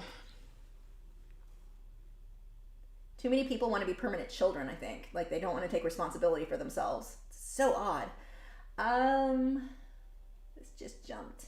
Paul said, just in, Nikon stops production in Japan. Like, Nikon is a big company. Interesting. I'm curious to, like, there's more to that story. Now, be careful, too. Where did you get just that headline? Like, they may have just moved to another location that's just fine. Who knows? Because there's Frono's photo. Dude is the worst clickbaiter. Oh my gosh. Like, I think I finally unsubscribed to him. So it's like, anytime you see the things, and I get it, you got a clickbait to do, but it's like, anytime whatever his clickbait is never the actual story. Like, it's always twisted in a way that isn't. So I'm curious, like, what the actual story, look into the whole story for me. Oh, thank you, Claudio.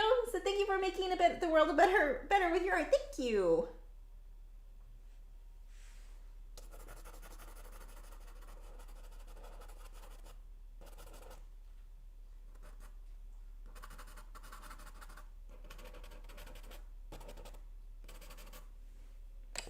Soften some of these out.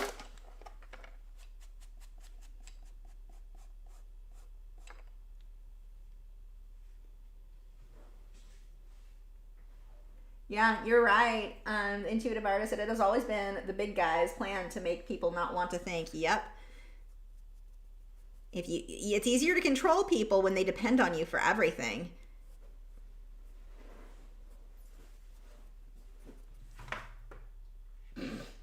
Really, Gibson? I don't know if it's because it's warmer or what, but he has been roaching like that so much more the last few days. He's been cracking me up. Every time I walk in, he's on his back with his legs in the air.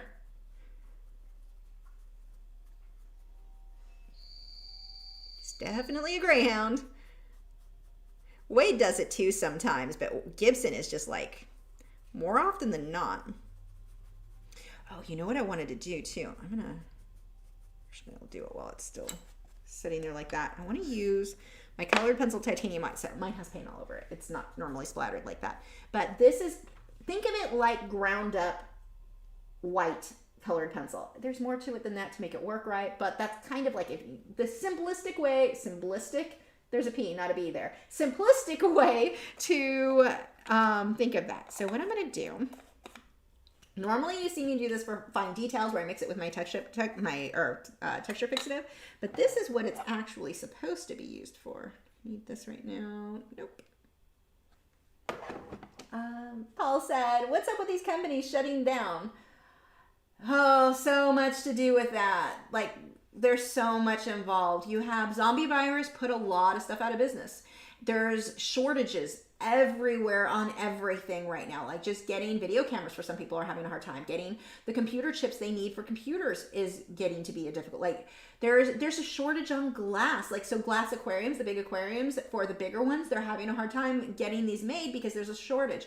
There's a shortage of wood. There's a shortage of so many things. There's a shortage of workers. Now, I don't know how it is in Japan. But here, I mean, you go around, the people aren't wanting to work. Why would you work? The government's like paying you to stay home in a lot, depending on the area you're in. You have a lot. And I know people will argue with the whole, oh, they should pay the employees more. Those were never intended to be jobs people, they weren't supposed to be high paying jobs. Those are intro level jobs to give you experience. We need to bring our manufacturing back. That would be a big thing for us. You want to see people go up economically? Bring manufacturing back here so there are more jobs. That is what we need to do. When I'm king, that is what's happening. We're bringing jobs. We're going to start manufacturing some of our own stuff. But anyway, random rant. But I might be bitter. So here's where I'm coming from. My husband was a machinist. he went to school, like he did trade school. He made a decent living. You know, you were going to be rich, but you could pay your bills. Kind of. Sent them all to China and Mexico. So now it's like, okay. So yeah, that's, I'm a little bit bitter about jobs having been transferred overseas. But anyway, moving on. What was my point on that? Oh, the company's shutting down. A lot of people just didn't make it through the zombie virus. I mean, it affected so much in the supply chain, whether it be labor or the actual supplies, because of like so much was affected. So I don't know on Nikon. I doubt Nikon's shutting down. I know Frono's Photo does this all the time. It's over for Nikon. Nikon's closing down. Nikon, and it never has been. Now, we'll see how that goes in this case, because I don't know the story about this one. But my first thought is always, I doubt it. I doubt that's true, because I hear it all the time from clickbaiters. He's a great photographer, but man, but then again, being a clickbaiter, how can I tell? Like, I get why that works on YouTube. So I can only talk so much crap. It works. But I also am like, is it true, or was that a headline to get people to click? And unfortunately, a lot of people won't click. They just read the headline and then just declare it as fact. Maybe fact in this case. I don't know, but let's see.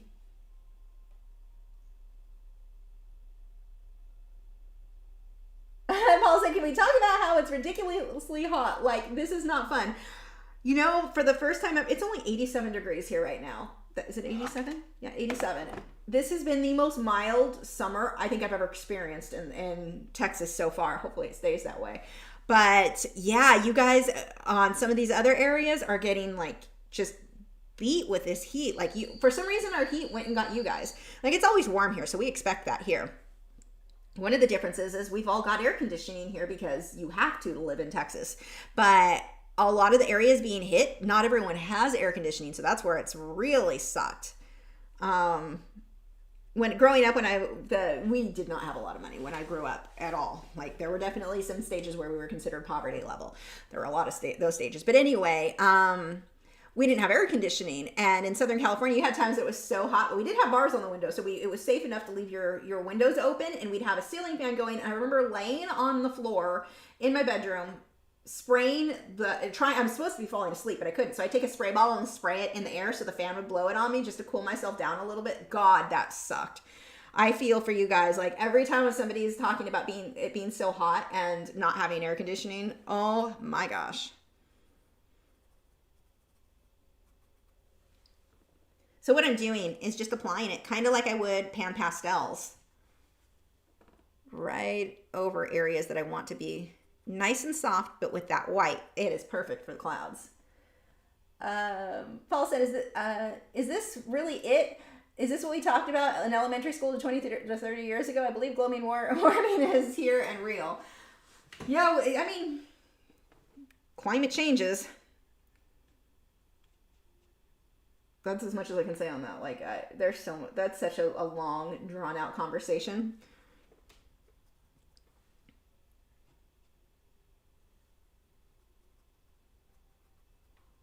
Yeah, I'm really hoping that we have a more mild winter from last year. Man, that sucked. The whole February power outage drama. It wouldn't have been as bad if it weren't for the power outages. That was just crazy.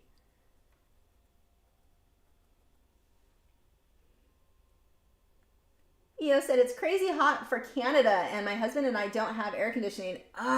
Yeah, I've seen some videos what you guys are going through. I am so sorry. Get a fan. I'm sure you guys already have these, but go get like an oscillating fan. That makes a huge difference. Now, I don't know. So these are some of my tricks that worked in California when we didn't have air conditioning. One, we would open all our windows at night if you're cooling down at night. Like Texas, we don't really cool down at night, so this doesn't work here. But in California, with the ocean water, like the air we cool down at night there. So we would open our windows, we had bars on the window, so it was safe to leave it open. So that may not be, depending on where you are, I don't know how safe that is. But we would leave all of the windows open and the fans going, of course, and at night, and then close the house up, close the blinds, or I think we had curtains. I don't remember. What did we have in the 80s? But close everything off and leave it closed all day, and do not open and close your doors as much as possible. Keep those things closed. But that with the fans, and it wasn't until the afternoon. Usually it would keep it pretty cool until you get into late afternoon. We'd have to go ahead and open everything back up. But those were our things. And then just a spray bottle. Mist it on yourself. Like, that helps a lot. Lucia said, by the way, I found another archival product for white highlights called Pearl Burnish, specifically made for colored pencils. No shop would ship the brush and pencil product to my country. Interesting. Somebody contacted me about reviewing. I just never got back to it. I wanted to, about reviewing another product that they said was just for colored pencil. I think some of you guys told me the steps, like there were some more steps involved. I'm like, that sounds more complicated than it's worth. But I have heard a couple of people trying to make products, which is cool.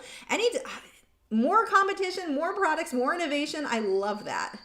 This is why I love the free market. You get so much innovation of people like trying to one-up each other. Then as a consumer, that's amazing. That's like, we get more products, so I love it. Let's see. Paul said, so much going on. The Olympics, the Burning Sea, the Miami building issue. The Miami building, oh my gosh, that was great. I watched a guy, though, who was talking about, he was on a podcast, and he was from that area, and he was kind of joking, like he's kind of a comedian type, but he was like, honestly, the building was built, like the 80s was such a big time for, let's see, how can I word this that I'm allowed to say it on YouTube? For illegal substance abuse was like huge. He goes, most of those buildings did not pass code. It's from the beginning.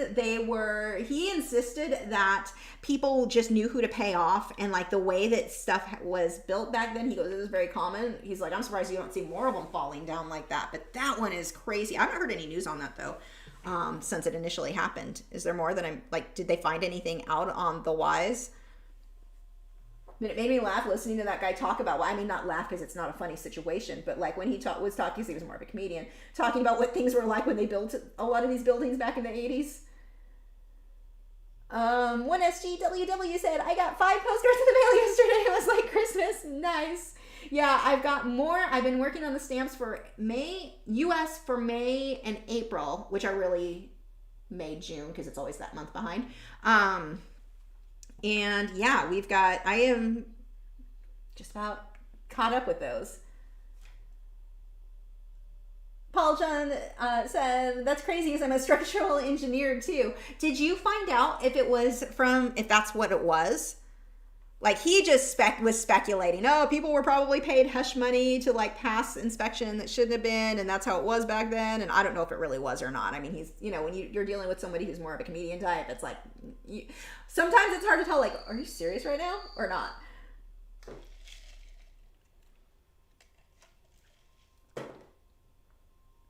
Gypsy Heart, I bet oh my gosh, I bet yours are those two last months that are sitting on my dining room table right now.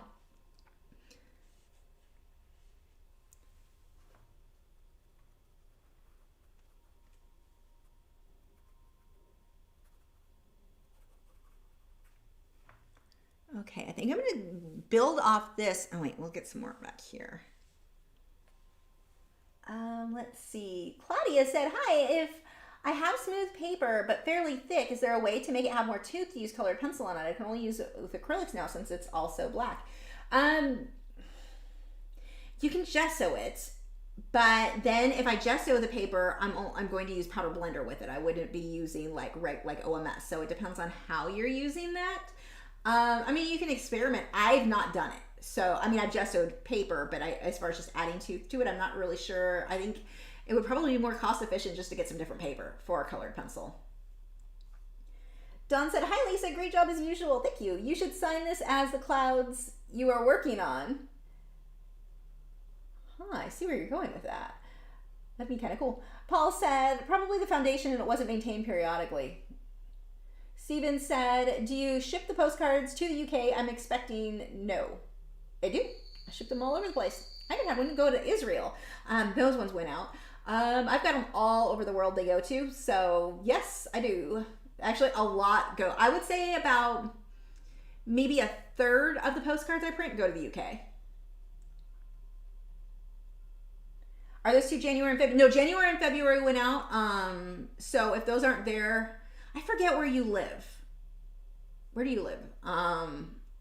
If they're not there, give it some time because stuff is getting just... USPS is having drama, but if it should turn up. If it eventually doesn't contact me, and I need to set a deadline on when I will get them to you because I'm so bad about that. But give it a little bit more time. They should still turn up. But January and February went out last week or the week, I think last week. Paul said, the reason why I trust you even more because we use ASTM testing even in construction and how you respect it. Yeah, it's used in everything. Okay, you're in Georgia. You got November, December. That should have gone unless it got mixed up accident. It is possible it might be on my table too because it might have gotten mixed in with the other batch. So I'll see if I can get these out this week. The current batch, I think I'm short one roll of stamps. So it might not be till next week. But once those all go out, if you don't, like, we'll get up to you eventually.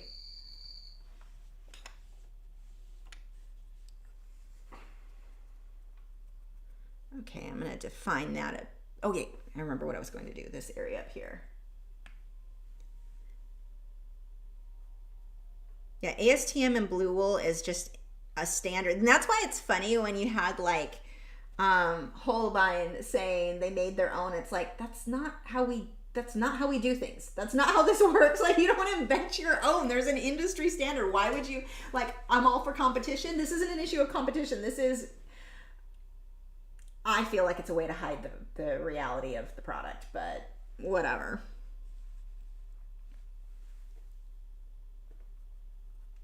So what I will do is come in between these clouds and I can work back and forth and get some of the darker areas in and more color saturation between.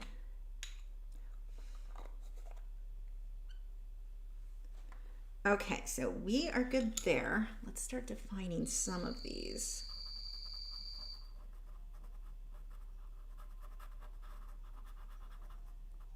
I feel like I spend too much time with frogs when, oops, that's supposed to be a toe, when I can distinguish between two of their calls right now and they're the same type of frog.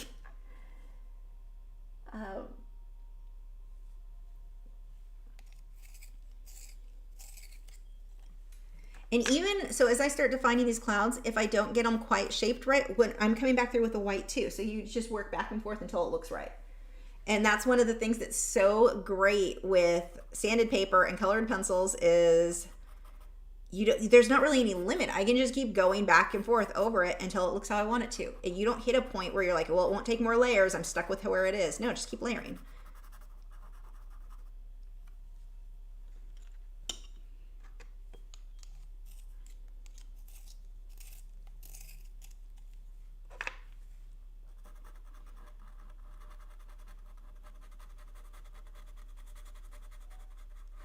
So I'm really excited for tonight. I get to go back to working on my bear. I should show you guys where it's at.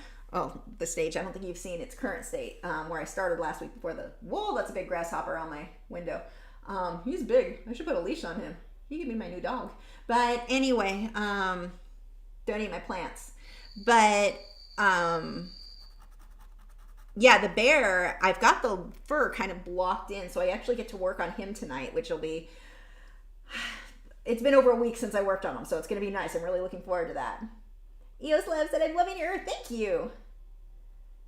Paul said, once you mentioned ASTM, I know you're not playing around because those tests are very tedious, very expensive, and we studied the ASTM book back in undergrad. Yeah, it is, and that's the thing. If somebody does actual light fast testing, doing it properly, that's why when different companies are like, oh no, we did ASTM, we comply with ASTM. That you would be screaming that from the rooftops if you did the proper test because they are expensive. They are not cheap to do. And if you did them, that would be the first thing you'd be telling people, more so than any other thing about your product. Like when it comes to art supplies, it's like, oh, hey, the fact that you're not tells me you didn't. So because you're right, that like it is very tedious, very expensive. Shayna said, when you said you spend too much time with frogs, I burst out laughing. You said it like they were one of your human friends. I don't spend time with human friends, so no, you're right. Like I do. They are my human friends. Well, not human friends, but my little buddies. I mean, they're in my studio, so of course I spend a lot of time with them. But yeah, I don't spend a whole lot of time with me. Well, actually, one of my friends, we keep scheduling and then having to reschedule. My friend Jimmy, hopefully you'll see him on a video one of these days. We wanted to do a smart art box, have him and his boyfriend come over and do like a party where we all do a different smart art box. Like, we're not even going to know who does what. We're just going to all, like, I want to get my husband in on this too, and we're all going to have our own box, and like just whatever's in it is what we're doing. We're not going to open them first. Everything, like, just a wine night and smart art box party. Well, my husband would be whiskey, but I thought that would be so fun and record that whole thing. So I'm hoping you guys will get to meet Jimmy and Jimmy is hilarious. Like, I have never met anyone who didn't love Jimmy. So that will be a lot of fun. So I wouldn't do it live. I would probably edit that. And by probably, I mean absolutely. Because if anyone starts swearing or whatever, we can bleep that out with no trouble. There would be too many of us anyway to be live. So that is one of the things I'm hoping to do sometime in the near future. Ooh, it's getting windy out there and dark. Let's see. Leisha said, take a picture of the grasshopper, next critter to paint. He is not he's outside of a dirty window. Like, this is not a good photo. Although I've been seeing them enough, I probably should start looking for photos of them before I toss them back over the wall away from my plants. Gypsy Heart said, not a big deal. I'm one of the ones you backed up on from last year, never arriving. But okay, good. Thank you for telling me that, because let me write that down, because I knew there's someone that I have to. What is your real name or your username on Patreon? Because now I can look up your messages to see which ones I need to send you, and I am sending them out. Like, I'm going to do my whole giving myself a deadline. That is happening this week. So, actually, I'm going to be lazy. Message me on Patreon again, and it'll pull that message up, and I can see which ones I owe you. I have got to get those to you. Oh, and it would feel so amazing if I finally got those to you, because it's one of those things, like, I think about a couple times a week where I'm like, crap, I know there's somebody I have to go look up. Who did I owe those to? So yes, please. Ashley Smith, yes. April, okay.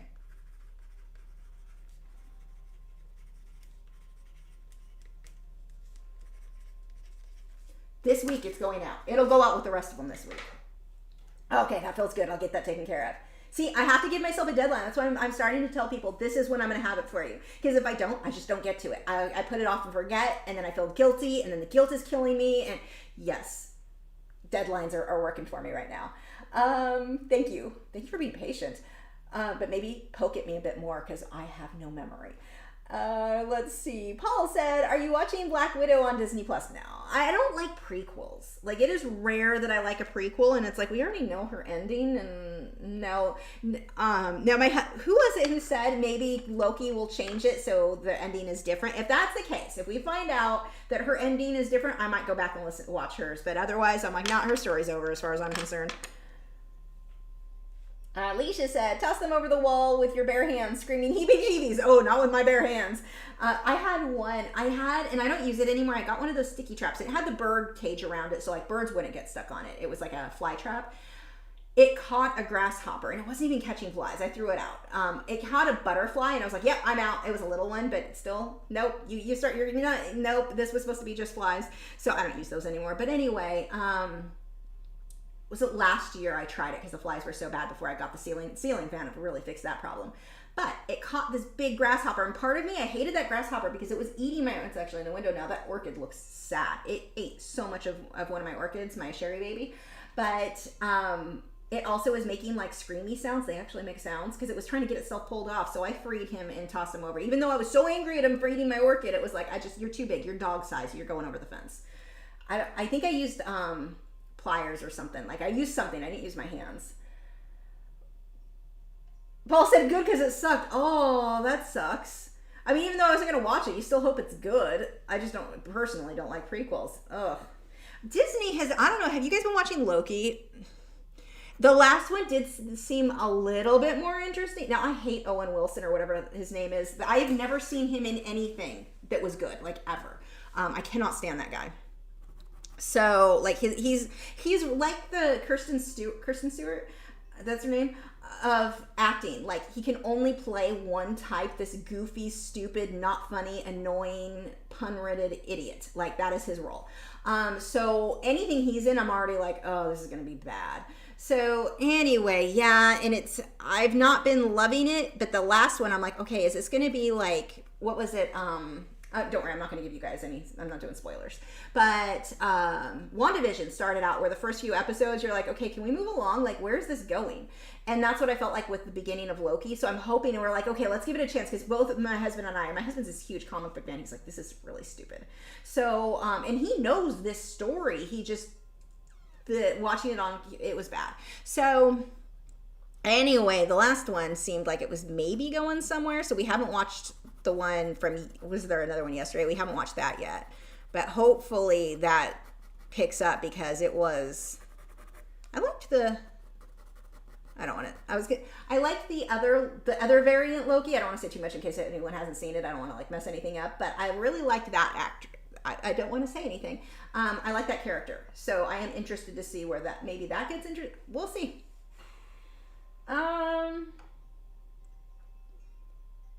Gypsy Heart said, I sent you a message on Patreon because the previous message has my address in it. I'm a patient person and I just enjoy the content and knew it would all sort out eventually. Yeah, you just have to sometimes keep up on me about stuff because I just forget. But thank you so much. Natalie said, I'm loving Loki. I'm terrible at sitting through anything and I'm hooked. I wasn't until the last episode. I was like, okay, I'm kind of enjoying this now. But the previous ones, as soon as Owen Wilson's on screen, I'm like, can someone kill him? I'm a terrible person. Sass said, any new audiobooks? I'm just finishing Patrick Rothfuss, and I need something new. Then I'm listening to ongoing ones. So right now I'm listening to the latest one from Chronicles of Elantra. The last several of her books. Oh, look, I'm the horse of what is it? The horse of changing color, whatever, from Wizard of Oz. I'm that again right now. I keep changing color on screen. Anyway, moving on. So I'm listening to that. The Chronicles of Elantra, I really like. It's a slow book. It's one of those, like, there's a lot of talking, a lot of debating things, lots of talking. But it's cool, and I've always really liked the narrator. I don't like it. I tried reading it on my own because I had some of those, but it was terrible when I read it on my own. I think it's the narrator that makes it for me because it's Christine Van, who's the best narrator of all the narrators. But this latest one, I'm gonna have to start over again. It keeps losing me. It is getting, and she's done this for the last maybe 5 books. They're just unimportant. Like, you could have shrunk this way down. So anyway, I'm listening to that right now. I've been listening to, what is it, A Scarred King, the other one. So we had Shadow and Bone, whatever, the one that there was a TV show. Hold on, I'll just pull it up because I can't remember the words. Let's see, where's my library? I'm listening to 2 at once right now. Rule of Wolves, which is from King of Scars series. Lee Berdugo? Siege and Storm. What was the other one? Crooked Kingdom. It's that whole series. So 6 of Crows, and then before that was the Shadow and Bone. So from the Shadow and Bone, I listened to that series. If you've not listened to that, there are a few things where I was like, okay, that's kind of dumb. But anyway, for the most part, I really, really like that one. The main characters got a little bit whiny for me, but the bad guy, I love the bad guy. I loved so much about those books. And the narration was awesome. And then 6 of Crows was like the next. It was in the same world. Great series. Not my normal, what I usually would listen to. They were so good. Like, you love the characters. Like, every single one of them. Then after that, it's the King of Scars or whatever. That's what I'm currently the last one in that duology. Those are really good. If you've not listened to those really, like, drew me in, got hooked, loved those books. But yeah, the new Chronicles of Elantra, I can't even say that it's very good because I'm going to have to listen to it over again because it's so boring and unimportant. Like, really? Can we move on? Paul said, what is your favorite trope in any media, be it book or movie or TV show? My favorite trope? Oh, you kind of like the chosen one trope. That one's pretty common. And oddly enough, most of my favorite books have that sort of thing. But at the same time, I always think it's kind of cheesy. But I also do love it. So maybe I just like cheesy stuff. Trying to think. I mean, all my favorite books, that is kind of the thing. So I may have to agree with you on that one. I'm trying to think if there are other ones. I like the ones where it wasn't necessarily chosen one, but starting from the bottom and working their way up.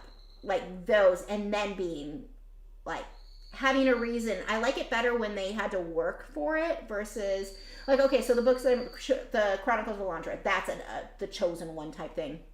But she also had to work really hard. Like no one, even though she is the chosen one, most people don't even have that much respect for her. Like she's having to learn how to do, which is cool. I like that when they have to work for it a little bit more than just having it handed to them in the storyline of whether they're the chosen one or not. So, have I read Prospero's children's trilogy? I have not, by Jan Siegel. I feel like your style of art illustrates those books perfectly. I've never even heard of it.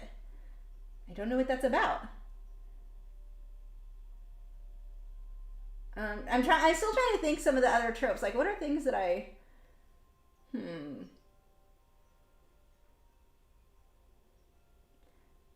Intuitive Artist says, my trope is enemies to lovers, no matter the genre. I love reading the toxic stuff as long as it's doing it.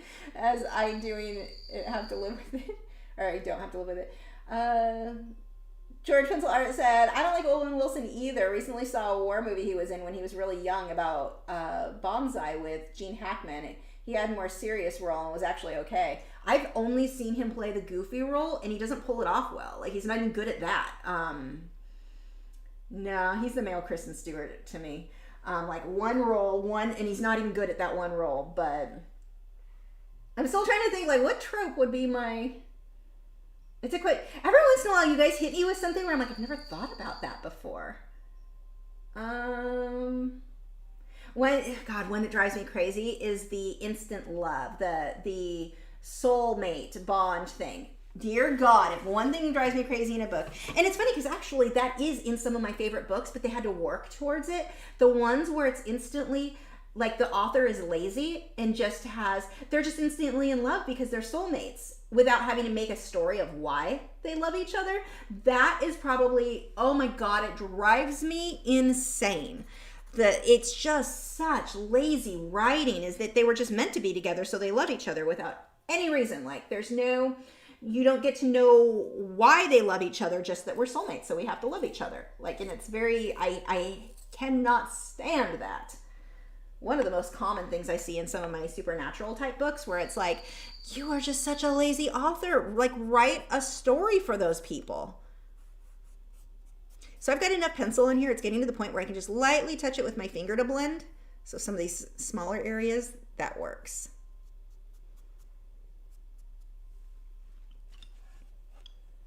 Paul said, oh, and I used to be a bad bounty hunter, but decided to become a savior to the people who he used to hunt.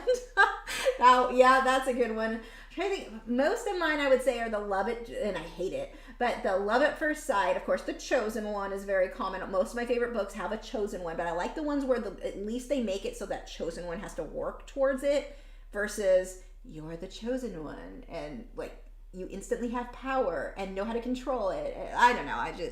So cheesy. But yeah, I would say the love it, the soulmate thing. And again, I don't even mind when they have the soulmate if they made a story to go with it that explained still why they loved each other, that wasn't just because they were fates deemed it so. It is just, you can always tell when it's going to be a terrible book when the author gets really heavy into that. Like, oh, so we don't have to, my other one is that everyone is just super attractive and won't stop talking about it. The nonstop, oh, he's so hot. Oh, she's so beautiful. Oh, he's so hot. Usually it's normally done from the woman's perspective. You occasionally hear it from the men's side, but that nonstop, because that's the whole basis of the relationship is that they are physically attractive. And it's like, this is the most boring thing to read. That is so not interesting. Like, go ahead and let you know that the people are attractive, fine.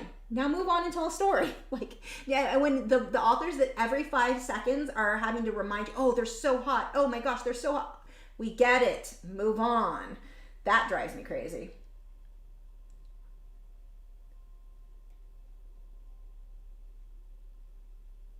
Yeah, I definitely hate the lovers the Lover's Triangle. If there's one of those, I'm out. Like those books, I have no patience for. It's like, it's not, if you actually love or care about one person, it's not hard to choose that one person. Like, it just drives me crazy, these ongoing. Yeah, that's definitely one I can't stand.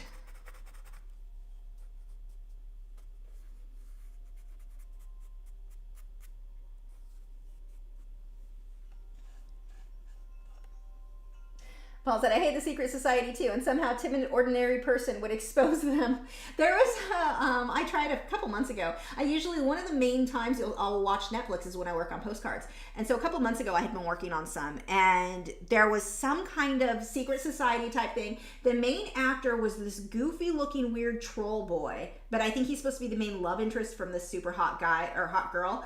And that one was him exposing this secret society, and he's worked up to learning about it because whatever, it was dumb. It was so bad. The acting was dumb, the writing was dumb, the cast, everything was terrible about that one. I made it a couple episodes because it got to the point where it was just a joke. I was just cracking up at how stupid it was. Nikki Chickadee said, I really like the Chronicles of the one series by Nora Roberts. Nora Roberts. You had me till Nora Roberts. It's a chosen one series, but she has to work for years to reach the right level to be the chosen one. It is possible Nora Roberts has something good. I just haven't experienced. So my mother-in-law would get these books. She used to listen to the audiobooks when she drove to work, and then she got the actual like back audio, like on a CD that you had to put in a CD player when that was a thing in cars. So this is a while ago, but she would loan them to me to listen to, and there were some where Nora Roberts is just, I lost any respect I had after a few of these books. There was one book, and I don't know if it was really her or a ghostwriter, but she was one, I always laugh about this. The characters were ridiculous anyway, and it was one where they were talking about, from the man's point of view, talking about how hot she was in her smart pantsuit, and I'm like, what? These are supposed to be people in their early 20s. No one talks like that. And it got to the point where I'm like, Nora Roberts, you are too old to be writing from this point of view because no one talks that way. So that was already one thing. And then there was a point where the main girl was an artist and had some kind of, I don't know, whatever. But she's painting, and she drops her oil painting brush, and paint splatters everywhere. With oil paint, didn't splatter, that's not a thing. So it was just so cheesy, like it was bad. I am not a Nora Roberts fan. Smart pantsuit.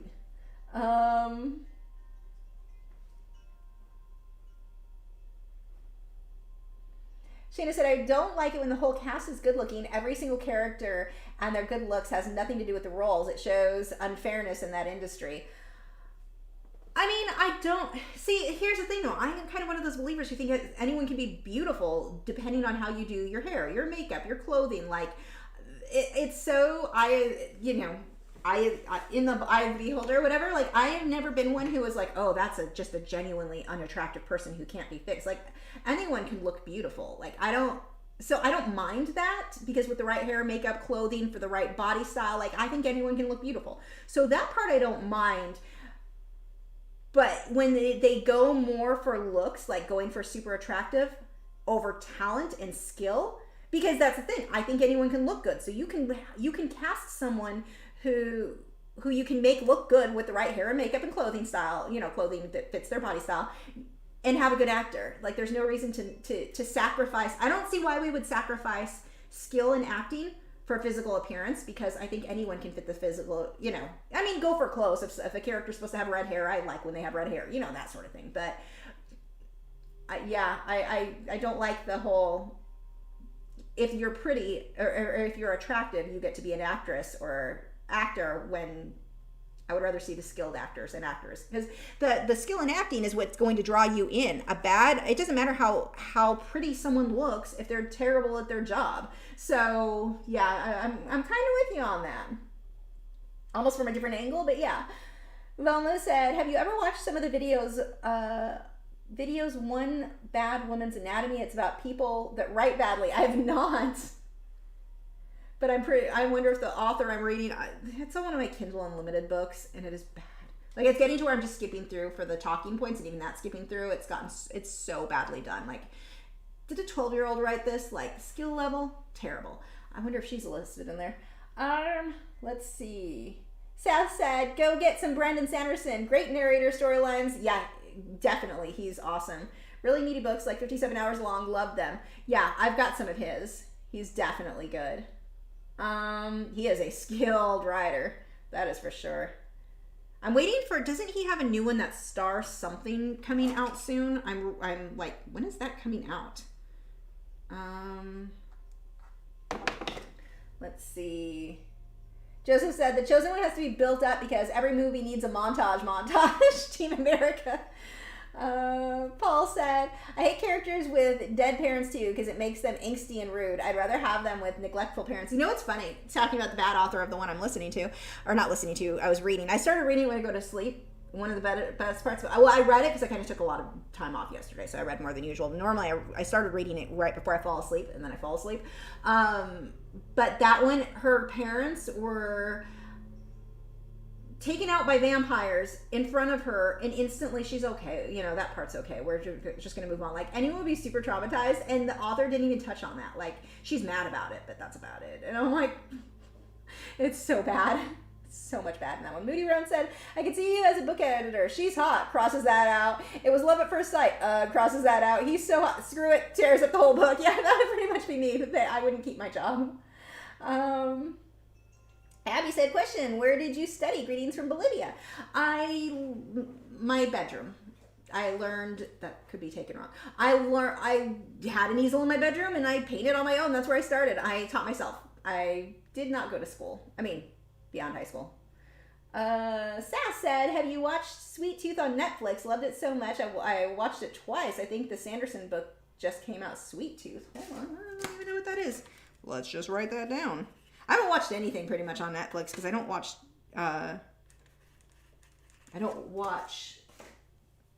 TV much. Paul said Sweet Tooth was good. What is that one about? Oh, a bunch of you heard of it. See, I'm so out of the loop. I don't even know. Let's get back in here. We're almost done, aren't we? Oh, we are done. Okay, so we will finish up. We'll be working on the Earth, finishing up the Earth, which is mostly there, and then working on the turtle next week. Make sure to check out Joseph's channel. Link is Nick too. Link, he's not here today, but he helps a lot. Both of them help so much. Check out their channels. Links are in the video description. I'm sitting here reading comments still. Let's see what else. How many more times can I say Gypsy Heart said Hubs is on cloud 9 right now because he's been getting some good reviews on Amazon. One compared him to Dresden Files, and he called me from work flipping out. That is awesome. Dresden Files sounds familiar. Why do I know what that sounds like? I'll have to look into what that is.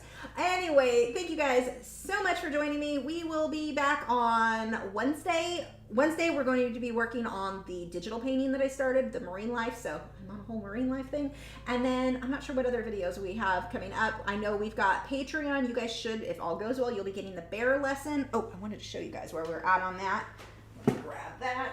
It's like trip over things. Let's see if I can make this. Will this show up size-wise? I don't want to get powder blender all over it. I don't know. There's the fur. So I started listing or putting the fur in. That will be hopefully your lesson on Patreon this coming week. And yeah, follow me on MeWe. Link is in the video description. That is where you're going to see photos of my upside down dogs, my frogs, my birds, all the critters, the reef tank. Everything is over there. And yeah, I think that's it. I will see you guys, well, on MeWe. In the meantime, bye.